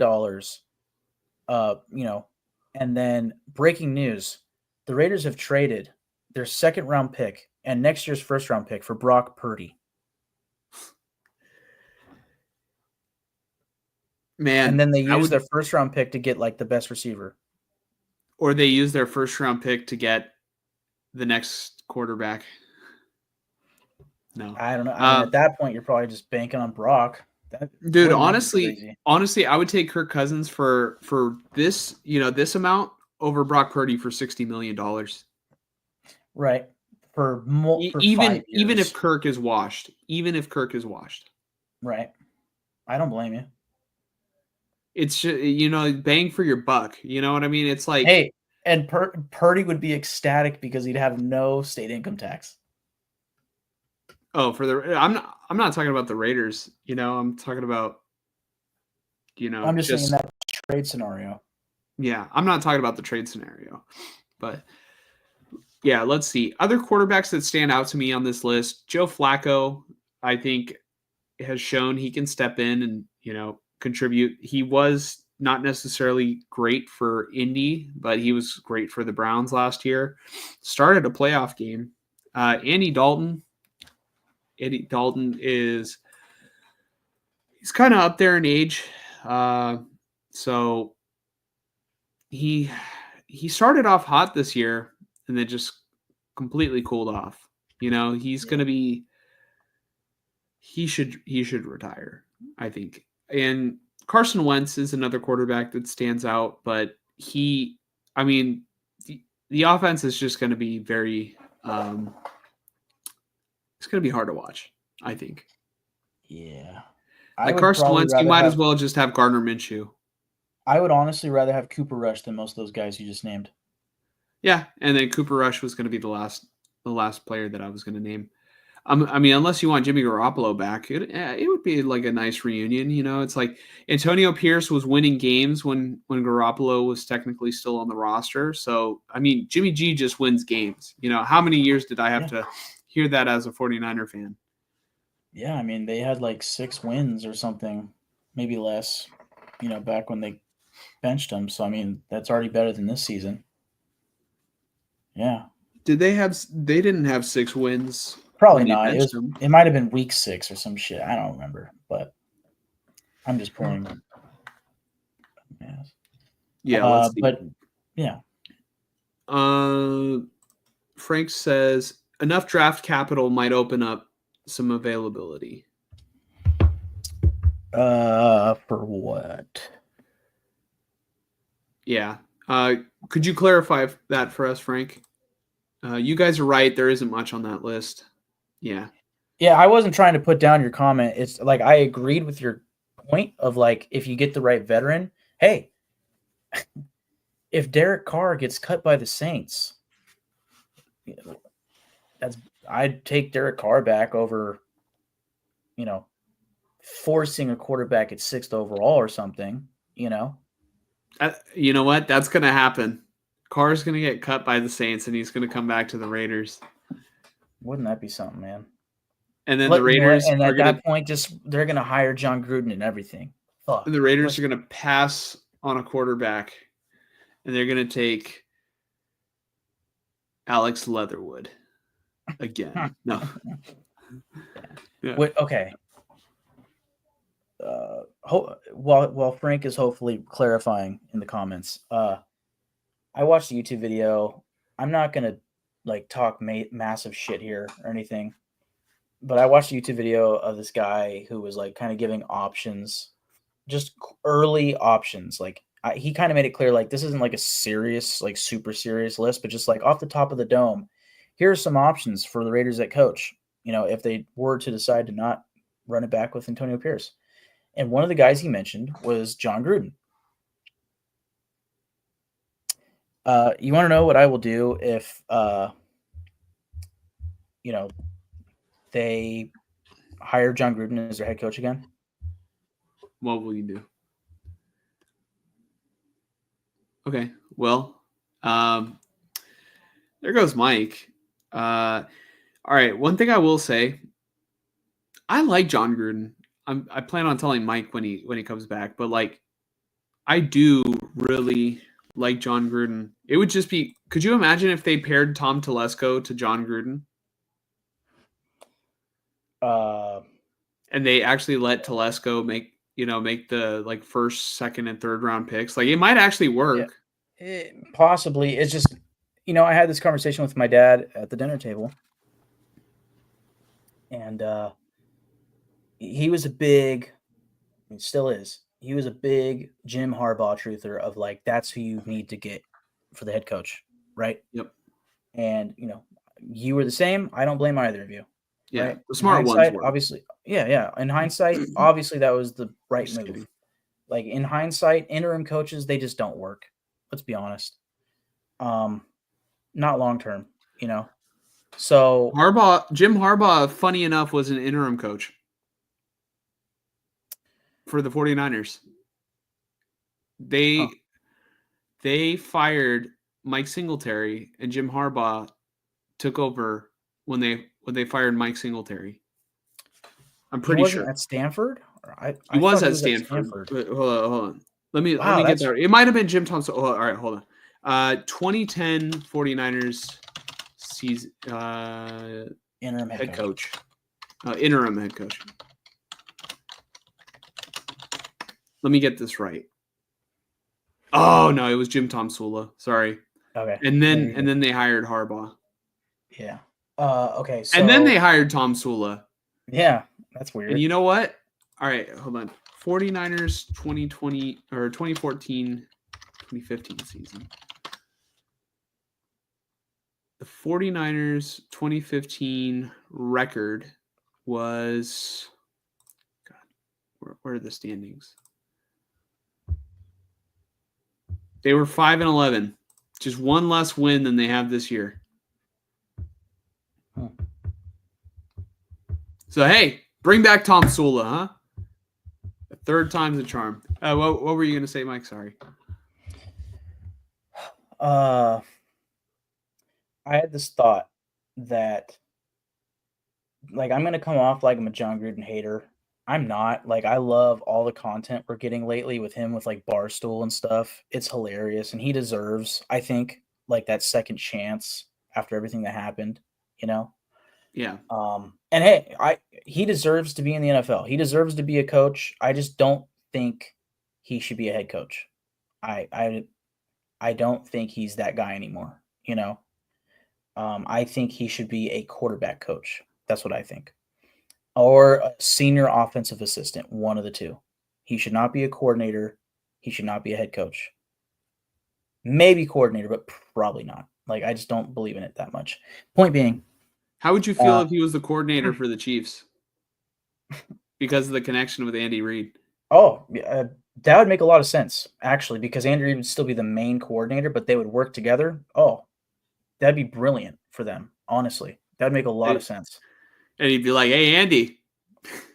Yeah. Like You like that play, huh? Yeah, that story that he told. Yeah, that was great. John Gruden, how do I word this? I think to Mark Davis, he thought when he hired John Gruden that John Gruden was what Jim Harbaugh is. Does that make sense? He's the older, maybe a little old school, offensive-minded coach who you think is going to be so great because he used to be so great. But John Gruden is not current. Like he did not. It didn't work. It was, and you could have conversations about the offensive coordinator for the Chargers. Like Jim Harbaugh's not the play caller. It's the what's his name? It's Greg Roman. Greg Roman. So I mean, it's a little different, but even as a head coach, like it's clear in a way, Jim Harbaugh is a better head coach. And as far as like the offenses, like I just think Gruden's was not as it didn't work so well in today's NFL, and he was kind of keeping it old school, and going with his own flavor. Whereas Jim Harbaugh like just gets it a little bit more. Like it's just older offensive mind. Like Mark Davis hoped that Gruden could be what Jim Harbaugh is, Not that he was comparing the two, but I still think like if you give John Gruden the right tools, I think that was the issue with Gruden is that he would like shoot himself in the foot by taking the wrong players early in drafts, and then so he wouldn't have the the tools that he needed to actually cook, Yeah. And then he got canceled before the season where they actually made the playoffs. Yeah, I mean, like I don't want to fully shit on him. He's a great he has that great offensive mind. Maybe you're more right than me. Like all of his defenses were god awful. He had Derek Carr playing pretty damn good football for the most part. Not completely consistent, but pretty good. And I'd say he consistently got better with Gruden. But yeah, it was the drafting that was an issue, and the defense being as bad as it was did not help him or Derek Carr, And then, at the end of his tenure, you had the Henry Ruggs thing and all that, and the failed attempt at Antonio Brown, like it was like, I think you're right. And like, if he had it perfectly set up for him, it would work. A la the Buccaneers, that's always been like the negative, like backhanded compliment to him. Well, it's not a compliment. Most people would say it pretty backhandedly of like, oh, you won with Dungy's team, which I was always like, that's kind of fucked up, but whatever, Yes. But, I mean, but look at how it was Raiders, he couldn't draft well. So what they need to do, the Raiders need to build and keep Antonio Pierce and let Antonio Pierce build the morale, even though they're losing, get all these draft picks. And then when they, when it's like, all right, we have the right core, fire whoever it is who's the head coach, maybe Antonio Pierce, hire John Gruden. I mean, that's what they did. That's what they did with Jack Del Rio. Yep. And then, Mark Davis just, all right, Gruden, you're going to be the head coach, but you are not making personnel decisions. We're going to have guys for that. We just want you to coach the games. Yep. We want you to call plays, but we do not, if you think about calling the general manager, if you even so think, you're out of here. You're out of here, okay? The general manager is going to be a collection of Tom Telesco, Tom Brady, and Tony Dungy. They're going to assemble this team for you, and we're going to win a Super Bowl. Yeah. No, I don't know. I think what I like about Gruden is like he comes from, I think, the right coaching tree in the NFL, where like he coached under Holmgren, and Holmgren was like, I think a Bill Walsh, sort of disciple. Like Bill Walsh came up under. Holmgren came up under Bill Walsh. That kind of thing. Yep. So it's like John Gruden even has a video on his YouTube channel, and it's like the thumbnail is "I stole the playbook from Joe Montana," and I'm just like, well, at least John Gruden knows the right place to look, right? Yeah. So I definitely think like he has the personality, he's got the football knowledge. It's just when it comes to evaluating talent, that's not his strong suit. Yeah. Yeah, he would need a good GM to be paired with, which I am optimistic about Tom Telesco, but I don't know for sure, And but, I think Gruden is a little arrogant. Oh yeah. I think for he's sure. just he's a little arrogant to his demise, where he, like, we saw it with that Andy Reid, like that story about like him and Andy Reid coaching under Holmgren, and like having the plays, like he wanted to have the best plays, and like to see them run in a game, like he wanted his plays to be the more successful ones. And he called Andy Reid kind of a coach's pet. Obviously, he loves Andy Reid, Right. but like that was kind of like his coaching rival a little bit. But I mean, when drafting Leatherwood was such a bad pick, drafting Farrell was such a bad pick, like Damon Arnett. And maybe he just like gets these ideas, and then wants these players, because of the way that it works in his mind. I mean, for all I know, that's like a Mike Mayock thing, or that was a Mike Mayock thing, and like Mayock might not have been cut out for the job either, and like that didn't help. But I think, to your point, Henry Ruggs, I'm convinced, was picked. I think most people know this. Like, he was picked because of his insane speed, but he was picked above CeeDee Lamb, and not many people were thinking this at the time, but also Justin fucking Jefferson. Yep. It's like the reason I was so mad. I wanted CeeDee Lamb so bad. He was always my guy from like that. It's like every year I have a guy, and it ends up being like the fucking best player in the draft.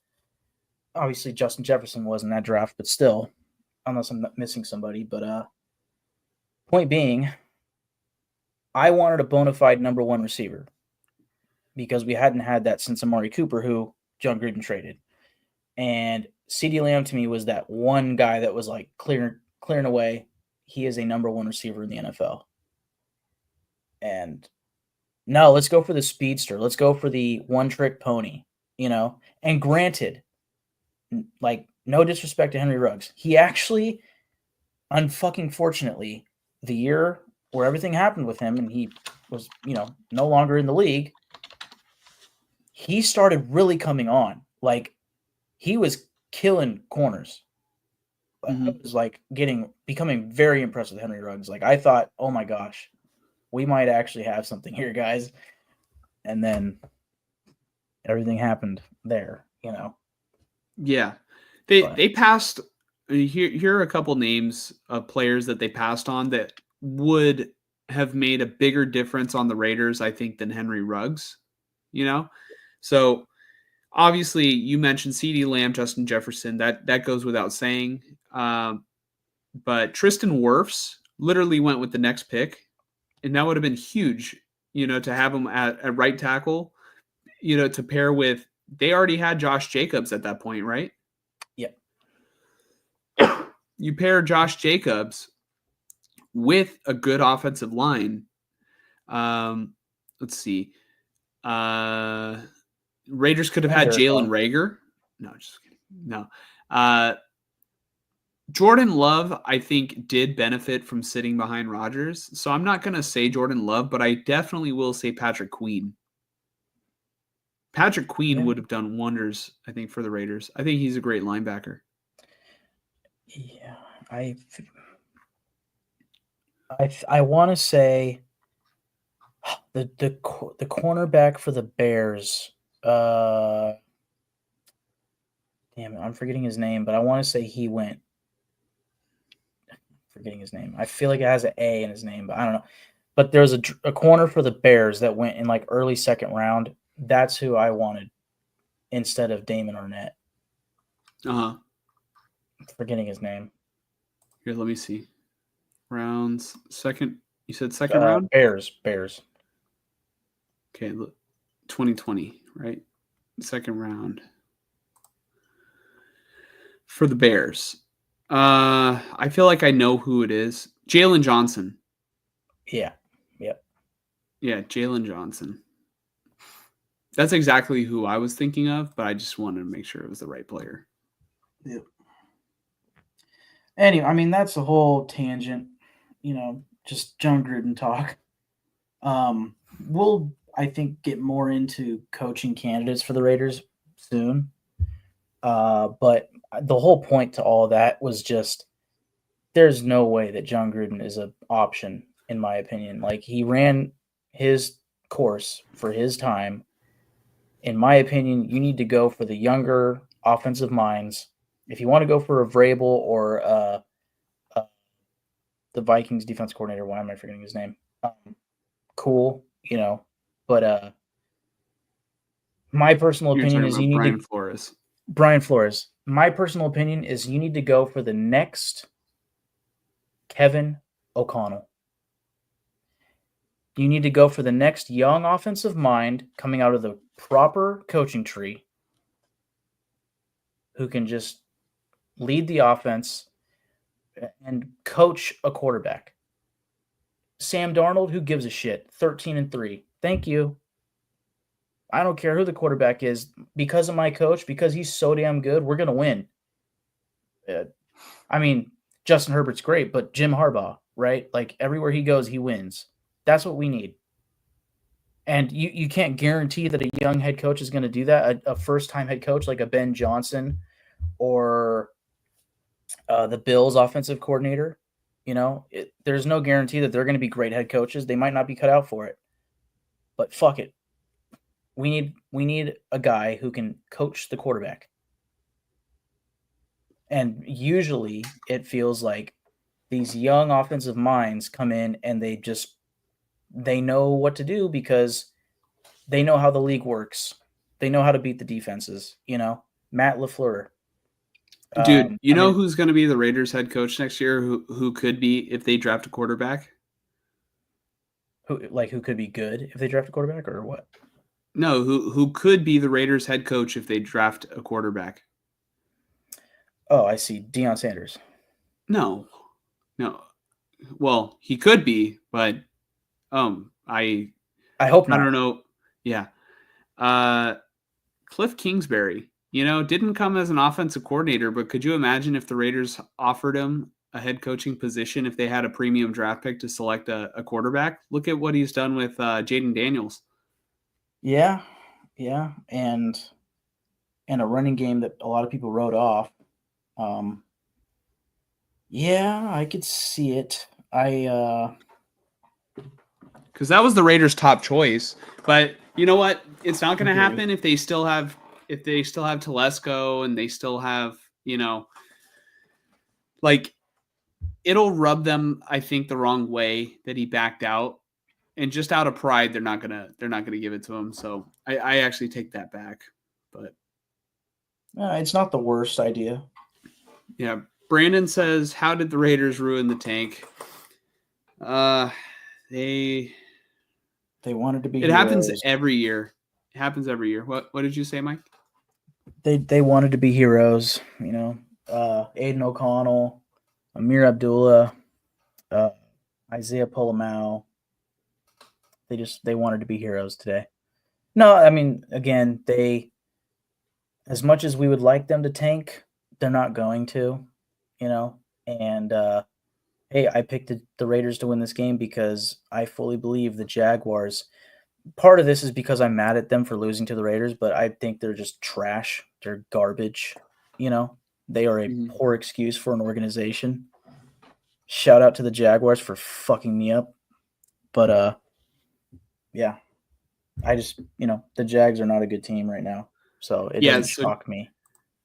Since you mentioned that you picked the Raiders to win, I just wanted to quickly, give an update. I picked the Jaguars to win because I had a feeling that the Raiders were going to win, and I knew that if I was wrong, this would say 9-11, which this is the Raiders 9-11 for their draft stock. Because they will be picking eventually from draft spot 9 to 11. No, I'm just kidding. Frank says the Raiders might trade draft capital for the right quarterback, but I like your Carr idea better. In terms of him clarifying this, enough draft capital might open up some availability. Gotcha. So right. Trading draft capital. Yeah. And that's another thing going back to like the whole Antonio Pierce thing, talk to Tom Telesco, like, maybe the reason why everybody's smiling is because who cares? We can trade up if we have a quarterback that we like. Like, we just want to win. Okay, but like, I don't want to trade up. I don't want to trade capital, But yes, the Raiders have the capital to trade. Hey, they picked up a 3rd-round pick for Davante Adams, so you could throw a 3rd-rounder, the 6th overall pick, next year's 1st-round pick. That probably gets you from 6 to 3, maybe even 8 to 3, but probably not. I don't know. Question. So if Derek Carr went to the Raiders again, and reunited there, yep, and Aaron Rodgers leaves the Jets, or it's like kind of unclear what he's going to do, what if Davante Adams wants to pair up with Derek Carr? Well, he better force the Jets to cut him. That's what he better fucking do, motherfucker. Enough draft picks. Yeah. Frank says, "Hey, I like Davante." So yeah, Frank says, "I like Gruden too, but isn't he still damaged goods?" I mean, it would be such bad PR. It'd be such bad PR to hire him back. I don't know, dude. I think like people don't care anymore. It's like, what are they gonna do? Cancel him again? Like they already canceled him. Like, what are there more emails that we don't know about that are just even worse? Yeah, no, it's the diehard football fans are gonna be like, did DeMaurice Smith die? I don't know. No, I'm not asking. They would be asking, like, well, what happened to him? Because wasn't he the guy that John Gruden was saying all the shit about in the emails? Yeah, but like, dude, people move on. People make mistakes. Like, yeah. Like, again, I hope everybody just kind of moves on from it and kind of forgives Gruden because it's.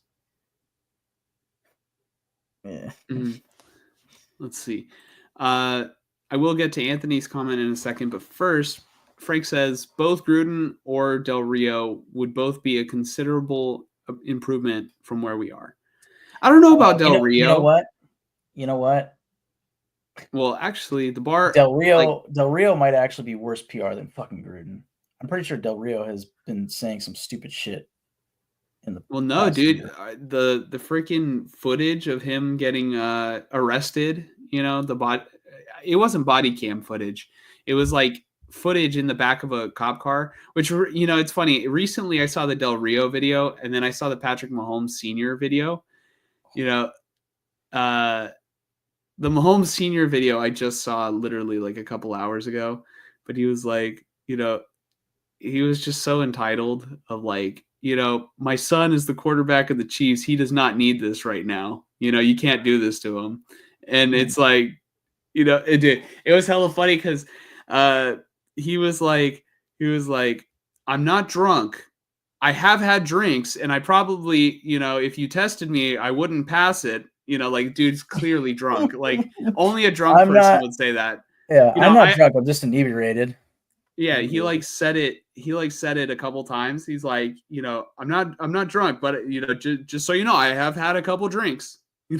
Like that's how you know a person's drunk when they're like repeating themselves and like, I'm just gonna be honest.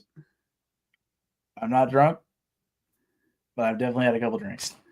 Okay, it's one thing when somebody says it like once, but when they say it over and over, it's like, all right, dude's buzzed at minimum.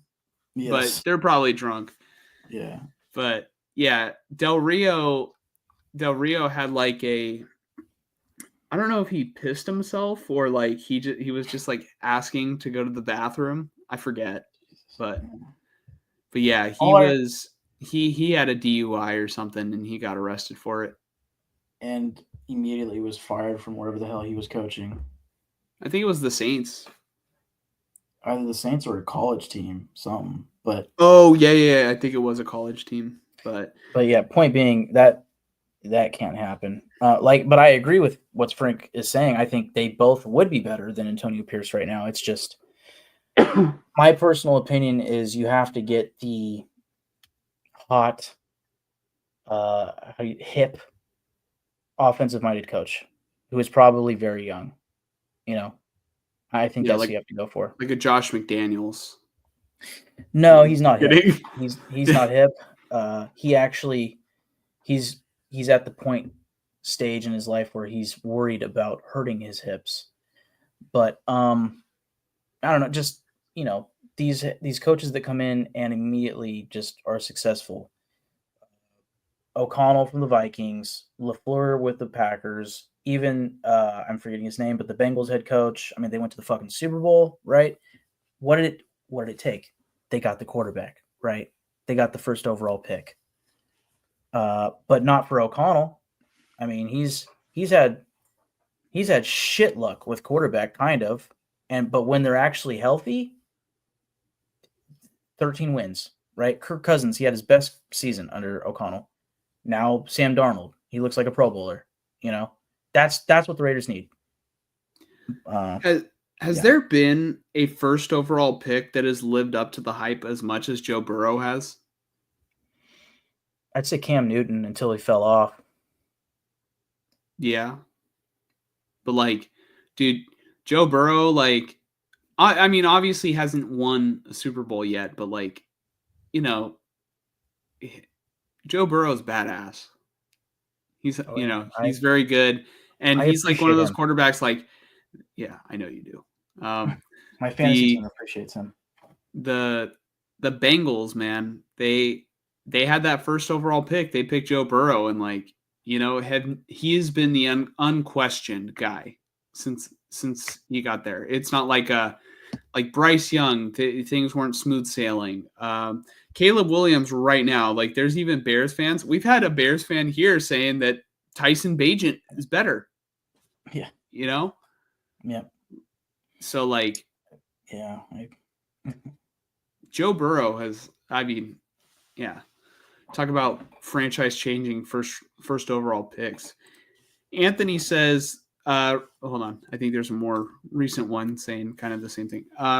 Raiders won't tank, but they'll trade up in the draft. LOL. Make it make sense. Raiders gonna Raider.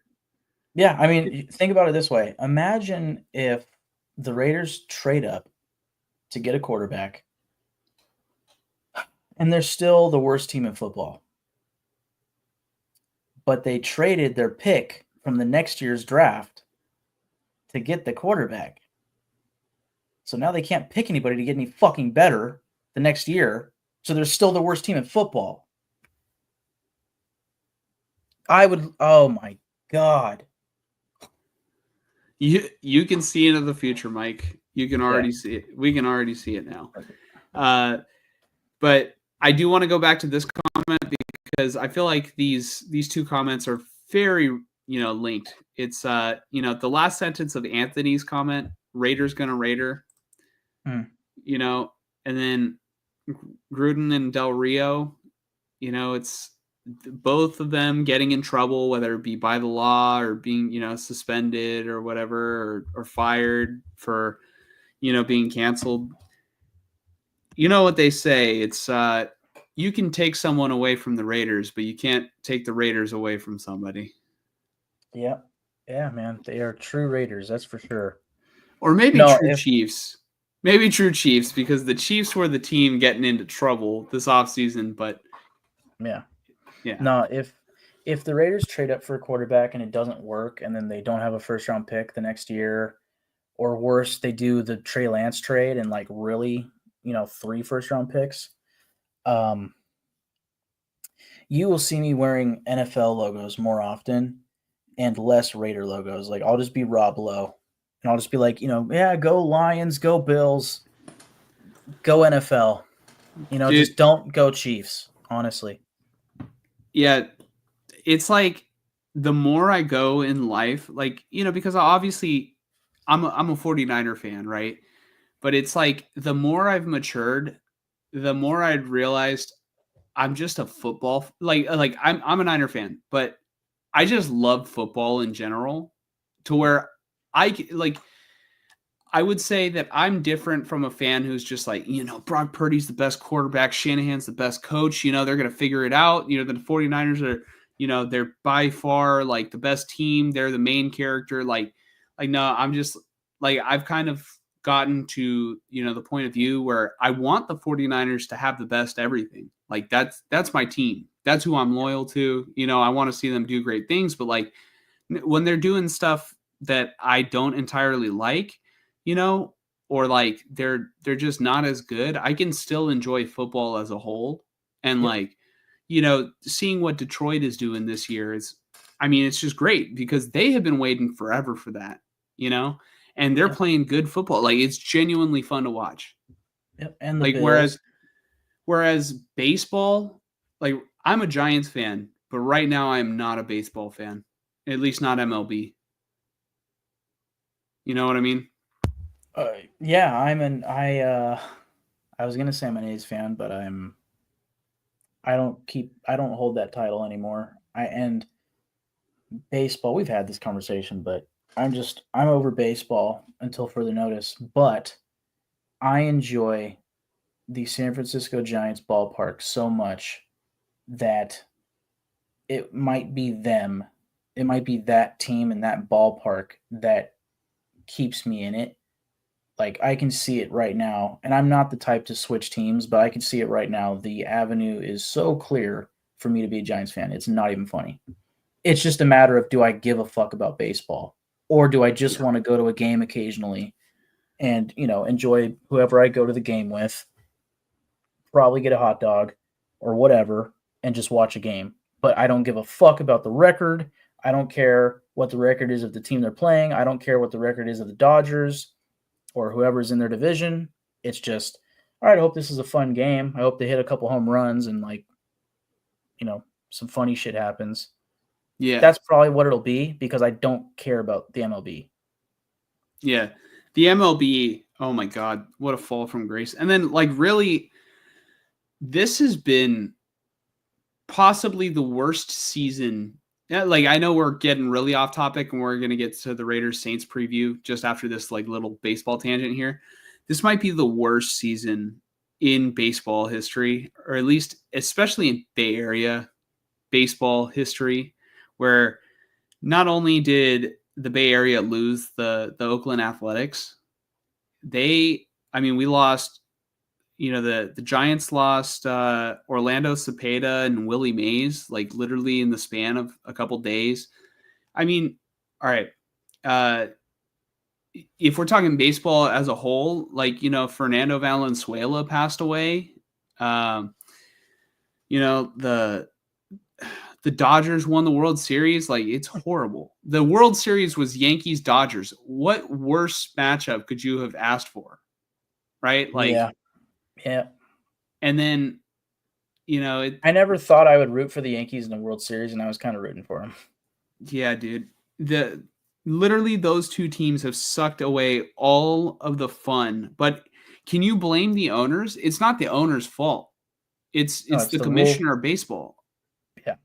Yep. There It's the rules needs, that they're but allowed. literally the commissioner works for the owners. You know what I mean? Yeah. They're hired by the owners. So like literally it's collectively the owners as a whole.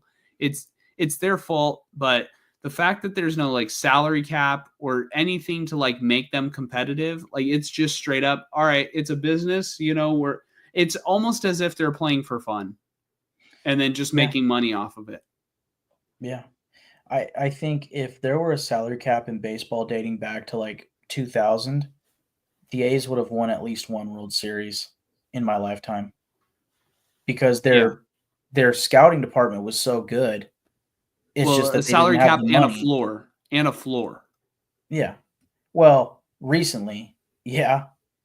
Uh, I think I know what you mean there. Just No. So like,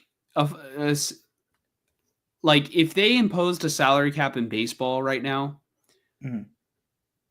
it would just be like, all right, the Dodgers can only spend this much, and then like everyone else, you can keep spending whatever you're spending. If you put a floor, you have to spend at least this much. Right. Yeah. That Yep. that would Yeah. if you had a maximum and a floor, I think that would be good. Like, Yeah. um, honestly, the way they can do it is, all right, whoever's paying the most money for their players, that is the cap right now. That is the maximum. Or maybe you Mhm. add like 5 million to that and then like it Or expands every single year. I mean, I would do one or two things. Either make it the average of all 30 teams or 32, whatever it is. So whatever the median is, that should be the cap space maximum. Or if it's like profit sharing or whatever the hell you call it, where it's like, the MLB gets X amount of money in revenue and then they utilize that money for the cap space. So it's not coming out of the owners, it's coming out of the team's revenue or whatever it is. I don't know the logistics, but you base it off of that. So you would have to make it work so that the players properly get compensated. So it's like, if their revenue is that bad or something, then it would be a drastic change, and then people like Bryce Harper would not be able to get paid the way that they are, But anyway, that's all MLB talk. It's whatever. Yeah. But I just the reason why I said like whoever's the highest paying team is because like, all right, if you're gonna drop a bombshell, like we're doing a salary cap now, like they're gonna be like, well, what the fuck? There was no salary cap before, and we just spent $1 billion on our players. Yeah. But Yeah. if I you mean, that would raise be the a drastic floor, it's change. like if you raise the floor, all right, you have to spend at least this much, and then Mhm. you can't spend more. You're pushing the A's to spend closer to what the top teams, are Yeah. spending. And if they don't want to do that, they can sell. They can sell their team to somebody. Somebody will want to spend money, and if the product's going to be better.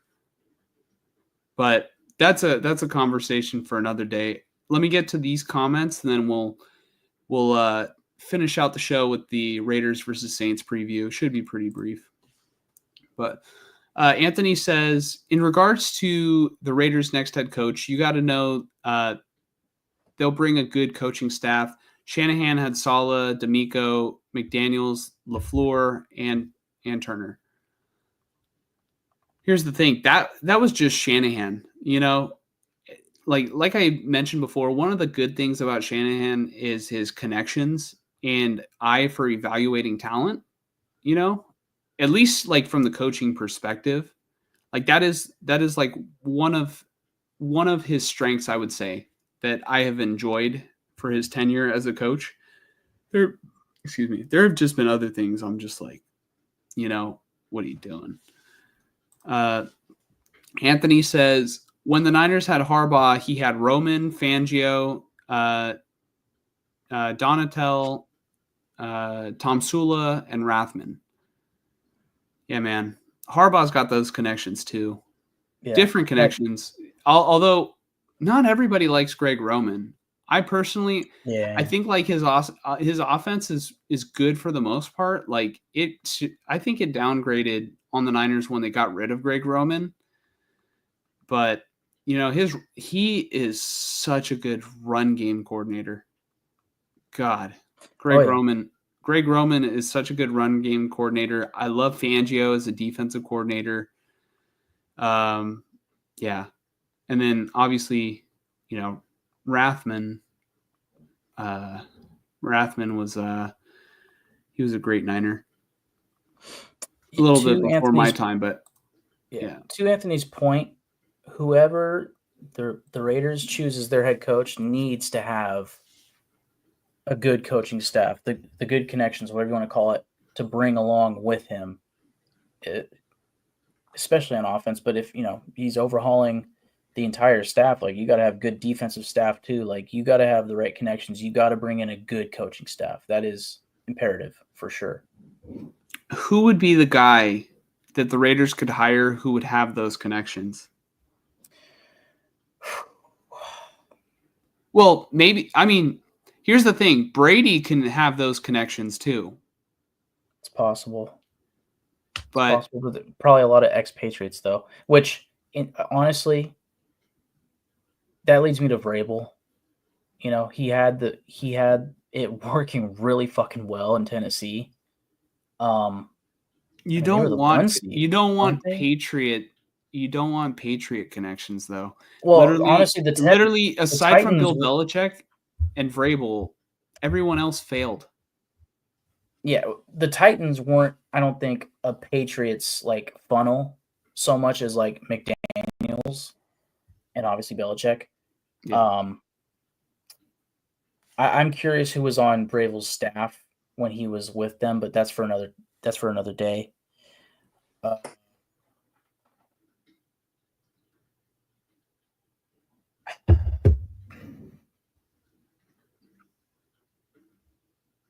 I mean, in theory, I don't know how many of these guys would want to leave the Lions, but if Ben Johnson is the guy, like he could probably bring a lot of,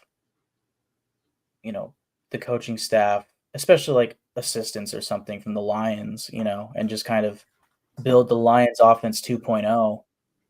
I don't know if he has good connections on defense, maybe you bring the linebackers coach or whatever from the Lions, he's the defensive coordinator, and you're just going full blown young coaching staff, inexperienced, but previous success, I mean, I don't know who else is out there that would have really, really great connections. It's hard to pick apart good connections, Question: would you rather have Ben Johnson be the Raiders head coach, or would you rather have Brad Holmes be the Raiders GM? You can only pick one or the other.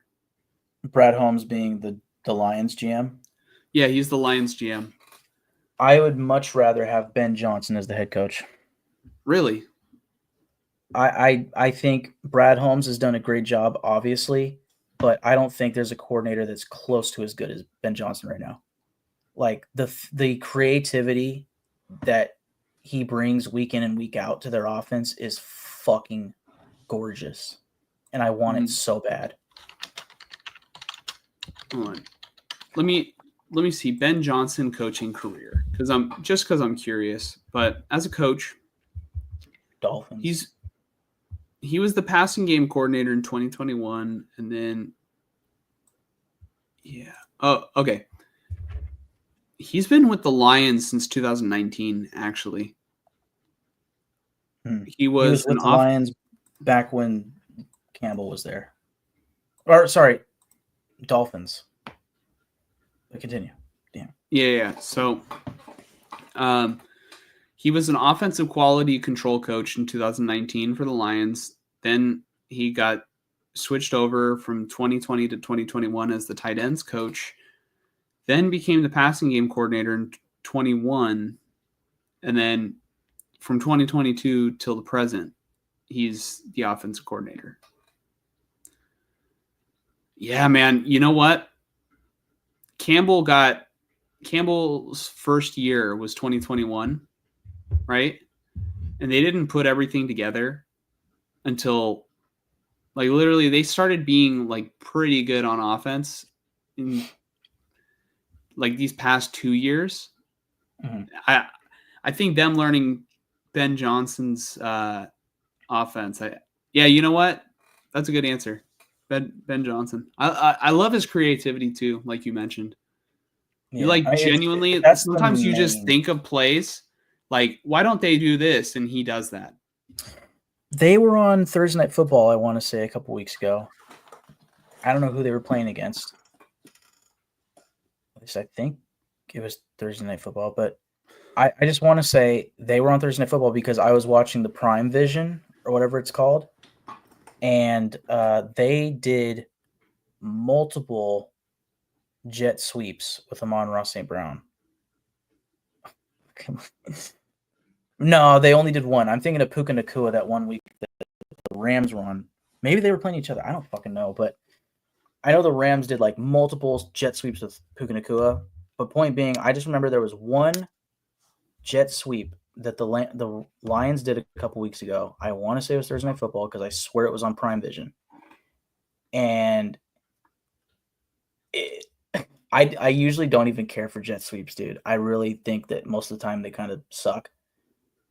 It was the most beautifully intricate, precisely blocked jet sweep that I have ever fucking seen. Maybe it was because of the Prime Vision, so I could, as the play was going, it's like you could see the guard pulling and everything. Like it was just like that was perfect. That was fucking perfect. And it's just I want to watch every play of the Lions because of the way that they just I have reposted so many of their lateral plays on TikTok just because I watch it. I'm like okay, I've had this is stupid, but you have those like moments where you kind of like fantasize of like, man, what would I do if I were offensive coordinator in the NFL?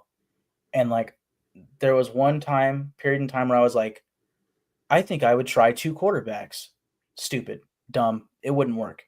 But I swear I've had a thought at one point of like, because we play NFL Street and you can pitch the ball, I was like, anytime I see a lateral play, which it happens now more with him and like the Chiefs last year in the playoff game with Travis Kelce didn't work, but I would integrate laterals because you can't defend it. You can't predict it. So if you have a crossing route, and then somebody on a post, or at least it looks like a post, he catches, like he just hits the break out of the post, catches the ball, the crosser's coming the other direction. All the defenders are caving in on the guy that just caught the ball. Boom, he pitches it to the guy who's going full speed on the crosser. He gets the ball, he curves upfield. He might be gone because nobody was going to go for him. It's genius, and nobody else does it. And one play a game. You should do it one play a game. Do a lateral.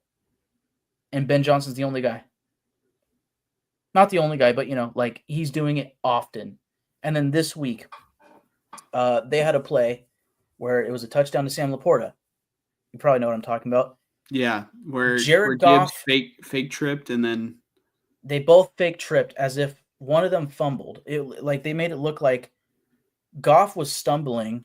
He had the ball, but like Gibbs was playing as if he dropped the ball in a different direction. And because it was like a play action, like the defense all shifted with the offensive line to the right. Meanwhile, Goff is stumbling to the left. He's got nobody. I'm assuming a defender thought Gibbs had the ball or something. Laporta's wide open. It's just little creative shit that they do. I'm just like, give him backup multiple Brinks trucks to his house. Just give it to him. Whenever and whoever he is the head coach for, he will succeed. I could see it now. Wherever Ben Johnson goes, he can bring.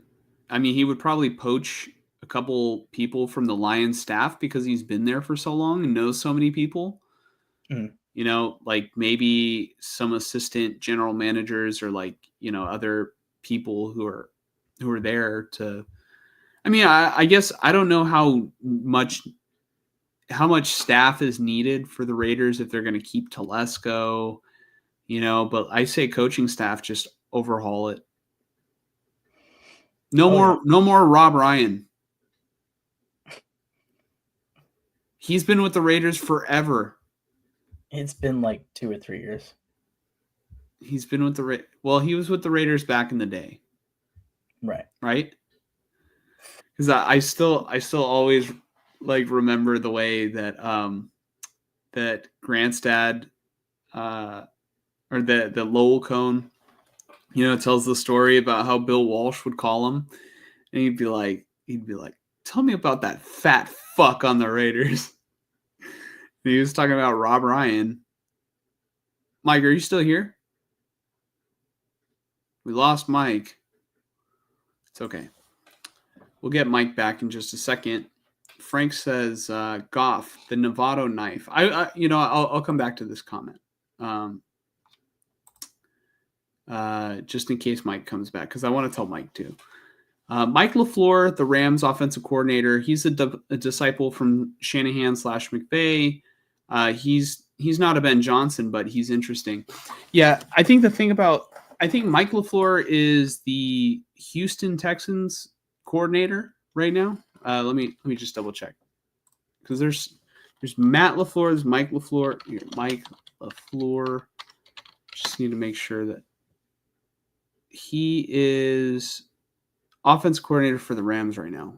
I don't know why I thought he was the Texans. Is there who's the offensive coordinator or the passing game coordinator for the Texans? Texans coaching staff. Oh, you know what? It's Bobby Slowick. Yeah, I don't know why I thought maybe he was before. Mike was Mike LaFleur. Was Mike LaFleur with the Texans before? Or is he just on the Rams? No, he had to have been with the Niners and then just went to the Rams. I think you're right. Yeah, but to Anthony's point, Mike LaFleur is the Rams. Okay. All right. I just had to reread the first part of the question. So this could be an entire clip. I was like, yeah, Mike LaFleur, that's the offensive coordinator of the Texans. He literally said it right there. I read it out loud and I just, jeez. Okay. Yeah, he's the disciple of Shanahan and McVay. He's not a Ben Johnson, but he's interesting. What do you think of Mike LaFleur, Mike? 2014 offensive intern with the Browns, offensive assistant with the Falcons from 2015 to 16, Niners passing game coordinator and wide receivers coach 2017 to 18, passing game coordinator 2019 to 20 for the Niners. So clearly he followed Shanahan and then went to the New York Jets as offensive coordinator 2021 to 22, probably with Saleh. And then now he's with the Rams under McVay. He was with the Jets. That's I knew he was with somebody else. Yeah, okay. That's why I thought he was with the Texans. I was just thinking of the wrong defensive coordinator. He went with Saleh, not D'Amico. Right. Mike LaFleur is interesting because he's gotten experience under the right coaching tree, and offensive coordinator. Well, let's look at Kevin O'Connell. Was he the offensive coordinator or quarterbacks coach? I feel like he had to be the offensive coordinator with the Rams. Real quick, Anthony says Mike LaFleur worked with Robert Saleh too. He could bring Saleh as defensive coordinator. I just wonder if Saleh is just going to stay put in Green Bay. I forgot he's in Green Bay. Maybe. Yeah. I mean, if he can get a defensive coordinator job, though, he probably would. That's got to be what he would seek right now. Because that's what he was really successful with. And then also with Mike LaFleur, maybe he struggled in New York because the personnel was really bad, with Zach Wilson and stuff. So I can give him a pass for that. Um, Kevin O'Connell, pretty similar uh, experience as Mike LaFleur, honestly. Like he was the quarterbacks coach and passing game coordinator with the Redskins in 2018, offensive coordinator for the Redskins in 2019, and then offensive coordinator with the Rams 2020 to 21. So for what, one season? And then boom, Minnesota Vikings head coach, stud. Hey, I mean, maybe I want to say LaFleur is the brother of Matt LaFleur. Yes. Yeah. Oh, So absolutely. yeah, and I think Matt LaFleur is a fucking stud. So yeah, I could see it. I'm fine with it. I lean the young offensive mind. So if and the Shanahan tree, I dig it. It seems like McVay pumps out some good coaches. So the fact that he's got a year with him, just like Kevin O'Connell did, I like it. Yeah, I mean McVay pumped out Brandon Staley. Absolutely. The most popular coach in our group chat. Yes. Who But is the Bills offensive coordinator? currently? Yeah.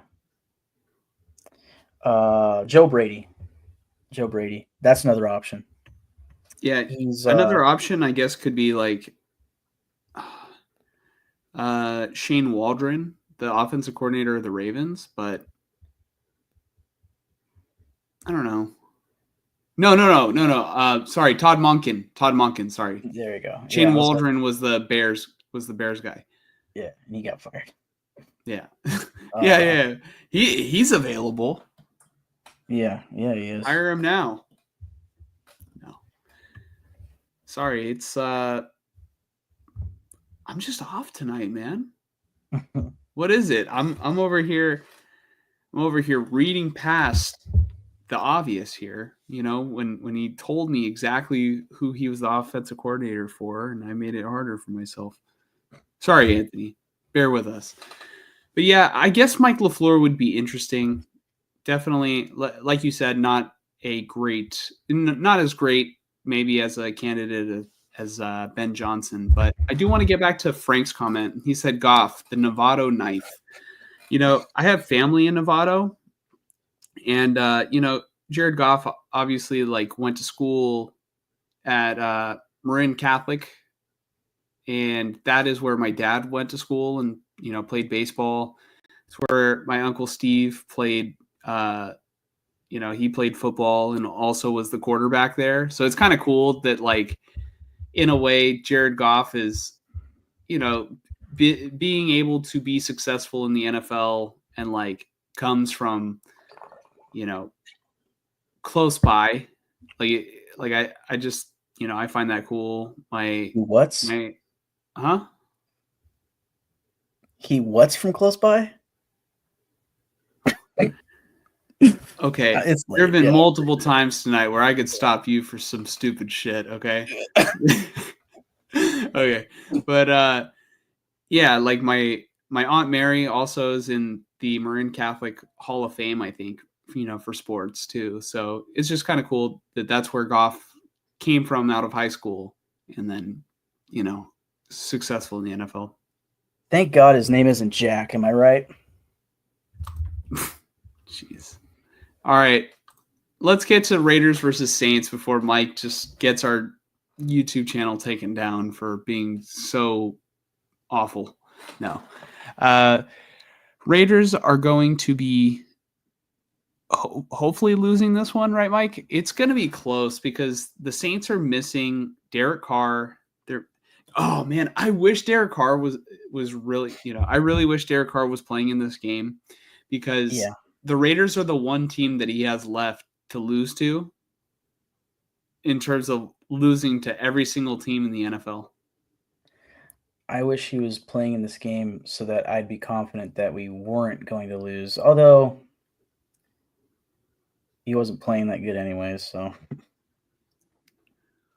Yeah. All right. So they're missing Derek Carr. They're missing Taysom Hill. They're missing Alvin Kamara. They're Chris missing their Olave. head coach because they fired him. They're missing Chris Olave. They're missing Rashid Shaheed. Dude, the Raiders are going to win this game, aren't they, Mike? Like, this is bad. This is bad. This is very bad. This is not good. This is not good.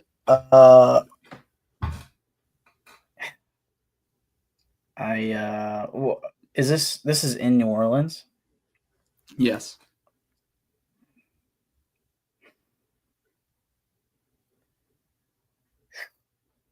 You know, and what sucks is like I can't judge how this current Saints team looks because they play tomorrow.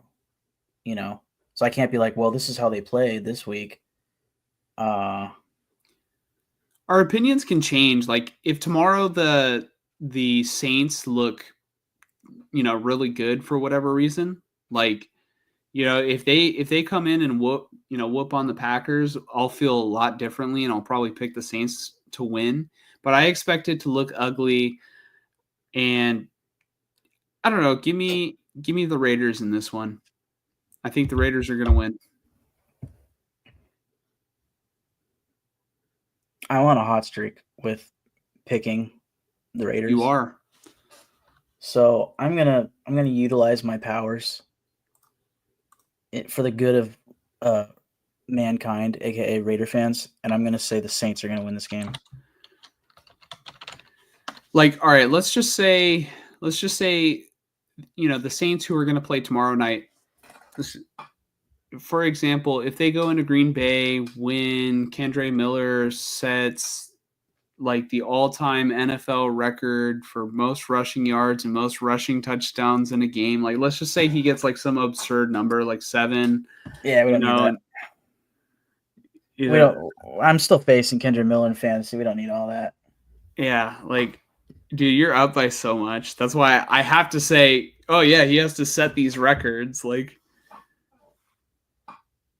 that would be like if let's just say he got 200 yards on the ground, no catches, 200 yards and no touchdowns, you would still be winning by like 20 something. And you have the Packers the Packers defense would probably not be doing good. Yeah, no, I'd probably be getting negative points, and no. But that's another conversation for another day. Besides that, like, these are just two really bad teams facing each other. It's going to be, man, all of a sudden the Raiders are hitting their medicine, and they refuse to take it. Yeah. They're going to win this damn game. O'Connell's going to play decent, or he's going to look pretty good. Brock Bowers is going to look great. Hopefully. Oh, man. Brock Bowers, if there's 1 week where I need you, buddy, set some records, man. Brock Bowers, please, Brock Bowers, I am begging you, have the game of your life, okay? I want 30 out of you. Not 30 fantasy points, 30 touchdowns. 30 touchdowns this week. It's not happening, but yeah, man, please let this be a big Brock Bowers game. I will be so happy. This might be the last time that I have the trophy in the background, I don't know. What do you think, Big Money Sonny? Welcome to the channel. It says Washington. So we have talked about Jaden Daniels today. Jaden Daniels has been great. He's not playing in this game that we're talking about right now, but we welcome fans of all teams in the NFL. Jaden Daniels looks great, and that was Mike's guy. Frank says, I think the Raiders win, of course. So when I got Frank on my side, I mean, how could I lose? The Raiders are going to win this game. I'm like, That's just. I hope not.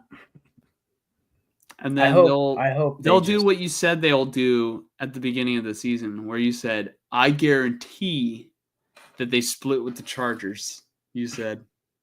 Yeah, that's great. They'll win out the final 3 games of the season and just end up right back at the 13th overall pick. Yeah, and then you know what? Like, it's kind of funny to think about it, but like, all right, I read the comments that you guys leave on like our videos that aren't live. So like, we try to respond to those, as fast as we can. But I did read an opinion from somebody. I forget exactly who it is, but shout out to you. They have a different perspective. They think that Antonio Pierce should get another season with the team at least, because it's like, constantly changing. And just feels like blowing it up and starting over. They're just kind of tired of that and, would like to have the continuity. And they don't, they kind of agreed with Richard Sherman. So that, if you want to look for like the comments back and forth, I think it's under the Richard Sherman video about like whether or not Antonio Pierce was set up for failure. But, wouldn't it be something if the Raiders win these last 3 games, or these, I guess, last 2 games, and then the fan base is like, you know what? Antonio Pierce wasn't the problem. We need to keep Antonio Pierce. We just need to assemble a better team under Antonio Pierce. And then the same thing happens again next year, and the next year, and the next year, and the next year, and the next year. But just, it's the same thing with the Raiders, just different coaches, right? Yeah, it doesn't matter. Either way, I'm going to be, at the very least, wanting to be inebriated by the end of the game every single week. Yeah, Mike's going to find himself in the back of a police car saying, I'm not drunk, I'm just, you don't understand. The Raiders have a big game this week. Yeah. They don't need this right now.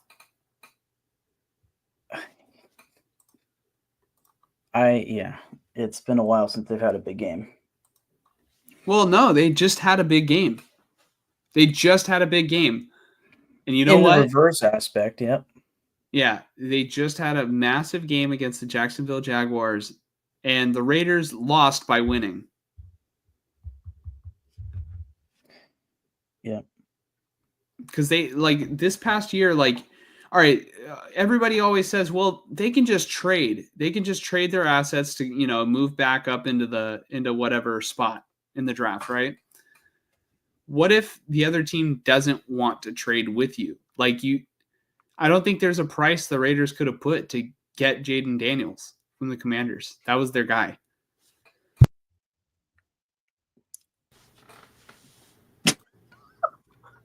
What? Me coughing? That just reminded me of that one time. Oh, yeah. If you guys have been watching the stream for long enough, there was one time where I was just coughing throughout the whole pod, and Mike like imitated what I was looking like, and it looked so bad. It was good. I forget what episode that was, but I need to rewatch that. But Frank says, I like AP, and apparently the players do too, but his decisions in crucial situations is not good, especially on 4th downs and PATs.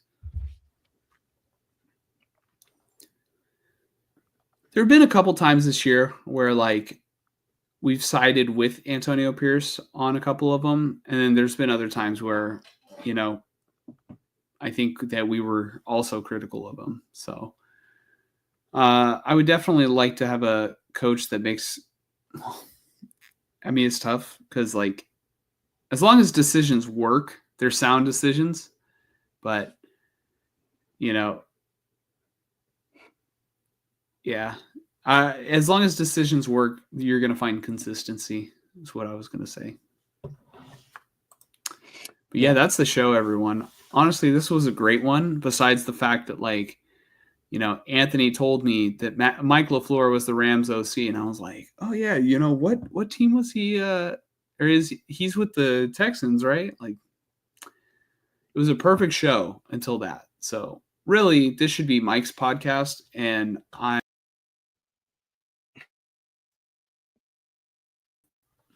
no, we're a team just like the Raiders, and they're gonna go kick ass on Sunday, right, Mike? No, they could say some explicitive things right now. Dude, I don't know, man. I have a feeling. I have a feeling. Oh, I do too, but I'm trying to sway the luck in their favor so they can lose like they need to. You guys, dude, would you take Ashton Genty? Gianti, however you say it. If he fell to the Raiders, like let's just say you don't get a top pick, like or like a top 5 pick, and he like fell to like pick number 8. Raiders need a running back.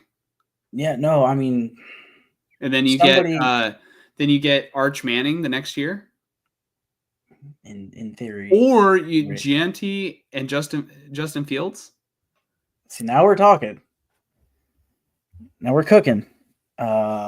You would have to focus at that point on the rest of the offensive, which really, I mean, there's not that much to replace on the offensive line. That's something I didn't get to talk about. I've just been not paying enough attention, apparently. I thought, and this is going to sound bad, I thought Andre James was hurt this whole time. Nope. He was fucking benched for Jackson Powers Johnson. I didn't know that.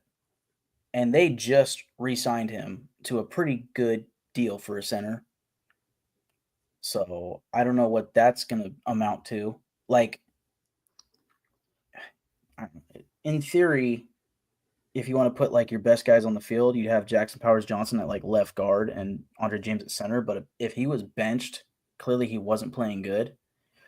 And Powers Johnson has been playing better. Today they had Andre James start at center because the left guard was out. Point being, if you go